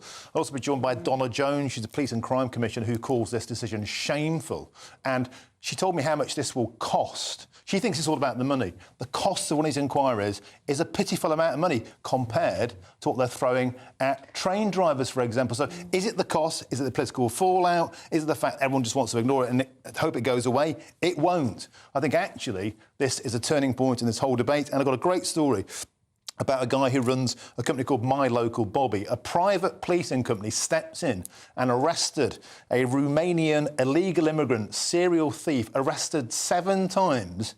Seven shoplifting offences. The police never once turned up. So the company hired a private firm. He came in, nicked the geezer. Now, finally, he's getting deported. The police didn't do their job, and so he stepped in and did it for them. Fascinating, isn't it? When shops have images of the repeat offenders. They have photos behind the counter of the people who keep coming in every week, nicking hundreds of pounds of stock, and the police do. They hired a private prosecutor, and they got him. Wow. And they detained him for hours. And guess what? The Home Office stepped in and tried to prevent him being prosecuted. Because they said, we want to deport him, and if you prosecute him, he'll have to go to jail. They said, no, we're going to prosecute him. He can go to jail first and then deport him. So they stepped in and did the police's job. I love stories like that. Because on the inquiry, the only thing I would say is we've had so many inquiries in the past that have been government-led on a national scale, and they have been costly, and we haven't got the answers that we need. Totally. I mean, the COVID one, for one. Yeah. One example of something that's gone on and on and costed us 13 years so of much. that to go. But it's about the government proving that they care about this issue more than anything, isn't it? The COVID inquiry was performative, it was pantomime, it was pointless. And nobody talks about the real problem. That was we shouldn't have locked down perhaps in the first place. I digress. On this point, what needs to happen is that anybody and everybody who had their fingerprints on preventing justice or turned a blind eye or buried their heads in the sand, they should be kicked out of public office forever. Yeah. That's the only way we can ever stop this wrong. They always come back, don't they? They do. They're shamed and then come back in a different position. Interesting point about Alicia Kearns, who we had on the show earlier, Shadow's Jess Phillips. She was saying it needs to be a time-limited inquiry, one that finishes before the end of this Parliament, a 2-year inquiry. But they have 14 years to do an inquiry, the Conservatives. They can sit in opposition now. It's easy being in opposition. Now, the Labour Party find out how hard it is to I have to say, she did have a very good answer to that question. It was quite good. It was, because they set up the Grooming Gang Task Force, although it must be said, the Grooming Gang Task Force, set up by Suella Braverman, after reporting from Charlie Peters on this channel, exposed the extent of the issue. Well, communicating though, Alicia Kearns. Thank you very much, Martin. We're going to be tuning in, that's for sure. Coming up, should we be genetically modifying cows to burp and fart less, or to save the planet? But first, how often do you shop on your local high street? Have you noticed more and more stores just closing up shop? Well, last year, more than 13,000 shops bid farewell to the high street, and experts warn that the worst is still to come for small businesses. Joining us now is CEO of the British Independent Retailers Association, Andrew Goodacre. Andrew, there was a headline a week or so ago saying just how many people have lost their jobs in the retail sector, up something like 42% on the same period last year, I think. And now we're hearing that 13,000 shops have just closed in such a small amount of time. It's a depressing picture. It's tragic in many ways. We love our high streets. The British public are still convinced of that. But we are seeing real stress and strains in those small businesses. And even the large chains are closing down their fair amount of shops as well. So the high street needs some support, it needs some TLC, and it needs revitalising. It certainly does, but how on earth does that happen? Isn't the issue that it's much more convenient for many people to shop online? People aren't going to change their habits. The world has moved on. I mean, is there a solution for this? Yeah, there is. And don't get me wrong, we've seen online come and it's made an impact, but still 66% of people buy their products in shops. So it's still dominant for us to be in the shop on the high street. So we still need that presence. It's true to say that there's less retail now than there was 10 years ago, and there may well be less retail in the future as people look to do different things on that high street as well. But we need those shops. Not only do they generate jobs, and the retail sector is one of the biggest employers in the UK, but they actually give life skills. They give people opportunities to start careers. Retail is brilliant at developing careers and giving people a chance to do their own thing and run their own business. Yeah. So it really is important to the fabric of many communities who need the smaller shops to service their needs, because independent shops or smaller shops trade in places where the big businesses tend to be less interested or absolutely not interested at all. Absolutely. Well, Andrew Goodacre, thank you so much for coming on the show, CEO of the British Independent Retailers Association. I think it's Tom. Everyone says, oh, they love to live, in an area where there's a lovely high street with all these little independent retailers and all of this, but you have to actually go to those shops. Yeah, everyone says, oh, it's such a shame this little shop is closing down. When's the last time you shopped in it? When's the last time you went there? It can't just be charity shops and kebab shops and vape shops, And barbers. And the barbers. And those weird, cheap furniture shops that just spring up every now and again. Interesting. Well, much more to come on Good Afternoon Britain, of course. Genetically modified cows. Yes, should we be genetically modifying our cattle? Well, that will be our big discussion next. Sunday with Michael Portillo from 11, only on GB News. Cryptocurrency entrepreneur Justin Sun spent $6.2 million, £4.9 million, on a banana duct taped to a wall, a piece of art by artist Mauricio Catalan. Other artwork has recently caused controversy. A portrait of the British computer scientist Alan Turing by the world's first ultra-realistic robot artist, that is to say ADAR, sold at auction for almost $1.1 million. Joining me now to talk about these latest hoo-has is art critic and mentor at the University of Arts London, Estelle Lovett. I have a feeling that in the case of the banana, it's quite a lot to do with the buyer. Now, you've researched the buyer a little bit. Do you want to tell us a little bit about Justin Sun? Yes, so he's a very wealthy cryptocurrency dealer. And of course, you know, everything now is AI and FTs, and it's the way that money's going, and it's very good publicity for him. So obviously, you know, he's not daft. But what makes this banana so unusual is, and it has, as you say, taken the art world by storm. It is the current spectacle, and what's amazing is that even during these very difficult times, the art market still manages to spend big on a significant fuss. Why has it created this fuss? Well, don't forget, the winning bid just happened in a matter of minutes. It took Justin Sun minutes to beat 6 other rivals, so they've all got mega bucks in their pocket. But you know, it's conceptual art at its best. GB News, the People's Channel. Hi there, I'm Michelle Dewberry, and I'm going to take a second to tell you all about my show, Dubes & Co. We start off with the issues of the day. We then bring in both sides of the arguments. We get rid of the disrespect, and then you throw me into the mix. And trust me, I'll tell it exactly how it is. And then, of course, the magic ingredient, you at home. We mix it all together, and what have we got? In my opinion, the best debate show in town. Monday to Friday, 6 till 7 on GB News, Britain's news channel. It's Patrick Christie's Tonight, and here we do things differently. It's explaining the absolute madness of this, doesn't it? It's explosive. I mean, this is very good. It's lively. 850. Your government sat there, Sean, and he did nothing. It's controversial. And the Middle East has been in turmoil since before I was born. It's everything you need to kickstart your evening. Everyone's had their Weetabix tonight. I love to see it. That's Patrick Christie's Tonight, weeknights from 9 p.m. Only on GB News, the People's Channel, Britain's news channel.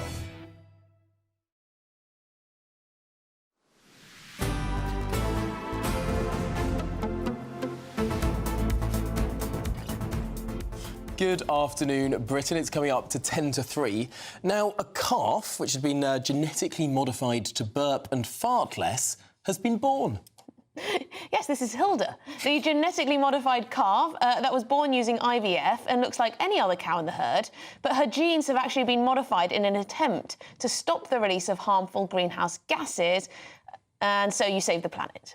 When you say that she won't be releasing any of this gas, I'm just imagining in about a year she'll be a balloon. She'll have a very and she'll sore just tummy. keep expanding and float away. Better out than in.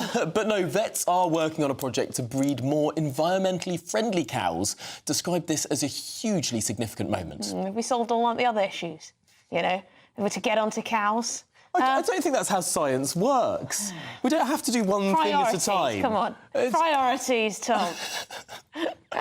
Well, You'd genetically modify yourself if you could, wouldn't you? Oh, yeah. I mean, well, I never understand. I've actually got a friend who's trying to set up an Olympic Games where you allow doping, where you allow people to like having cheats themselves on a game. But wouldn't it be remarkable? I mean, we think running 100 metres in 10 seconds is impressive. What if you could run it in 3?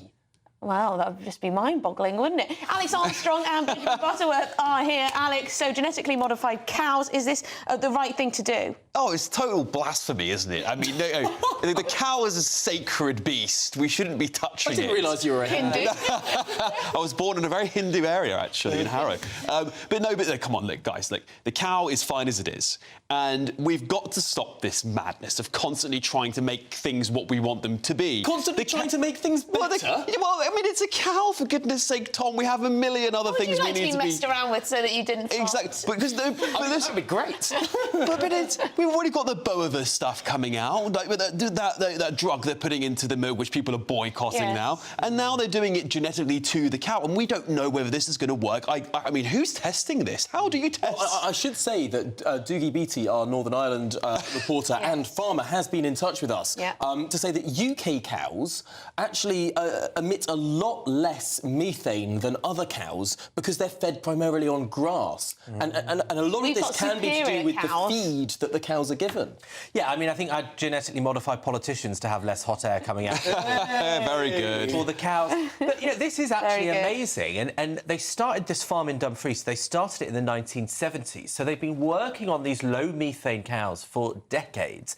And when you actually look at the figures, 12% of our emissions are from agriculture. So this is a massive part of it. You know, this will do more to protect our environment than changing cars to Teslas, What about for the example. cows, though? You know, Well, could you by accident create some I don't know, Two-headed some cows. monstrosity? I think it could be, you know, have a life of disability just because you wanted it to fart less. Well, to you know, counteract all the flights you take. This is Benjamin Button with carbon offsetting. Yeah, Hilda is offsetting my carbon for the last year. But isn't that a point, though? I mean, if we make more genetically modified cows like this, we don't have to feel guilty at all about flying. I mean, no, come on. I mean, come on. Never worked like China is building a new coal factory for every one that we. 12 more for. Well, I mean, but it's silly. I mean, look, we need to get to grips with the things that matter first. Yes. Let's get our scientists solving the big problems, not building three-headed cows. We only have one scientist in a room that works on. Well, they don't seem to be very busy doing anything else. Millions of scientists. Methane is 84 times more dangerous than carbon dioxide. So the ability to solve this problem... Is that a fact? It is a fact. I read it in the Telegraph this morning. So Quality newspaper. The ability... Exactly, would never lie. The ability to fix that means that we can enjoy meat and enjoy dairy. Demand for those things is actually up for dairy. It means that we can take the flights. It means that we can stop worrying about things so much if you... I think there's a debate here still. Actually, Alex Armstrong, it means you can laugh in the face of a vegan. Well, that's true, actually, and I'm all for that. Let's put it that way. That wouldn't. This is the way. Like, I think the problem with this story is it hasn't been coded in the right way. For the right wingers. Oh, we haven't enough propaganda around it. If you just said, "Oh, Elon Musk has made a GM cow," you'd be all over.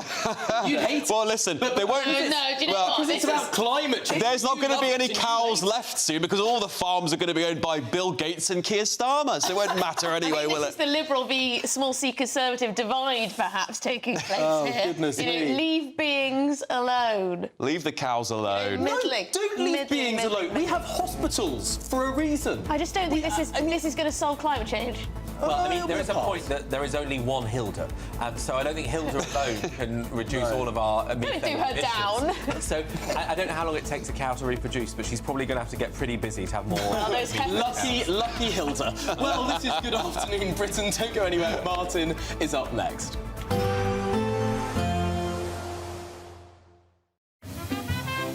Heavy showers first thing will be followed by a warm, cosy day.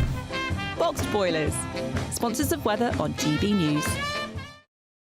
Yes, it's time for your latest weather update from the Met Office here on GB News. Sunny but cold sums up the weather for most places today, and we are going to see some further snow flurries across northern Scotland, where it could turn very icy, particularly tonight. High pressure is sitting up to the northwest. This cold front brought the wet weather across the south yesterday. It's cleared away, but it has introduced the colder air. And yes, further snow showers coming in across northern Scotland through today, and also northern parts of Northern Ireland seeing a few flurries. But for most places, dry and sunny sums up the weather. Plenty of winter sunshine, lifting the temperatures slowly but surely to 2, 3, 4 degrees, maybe 5 or 6 across parts of the south. Feeling colder with the wind, particularly along some of these North Sea coasts. The odd snow flurry is possible across northeast England too. Certainly further snow showers today across northern Scotland, and then more wet weather coming in across the Northern Isles. That will bring some heavier snow during this evening to Shetland, and that will spread south towards the mainland as the night goes on. The wintry showers across Northern Ireland should tend to fade away for most of England and Wales pretty quickly. Those temperatures are going to drop back down below freezing, and that could allow things to turn icy, and certainly we're expecting some pretty tricky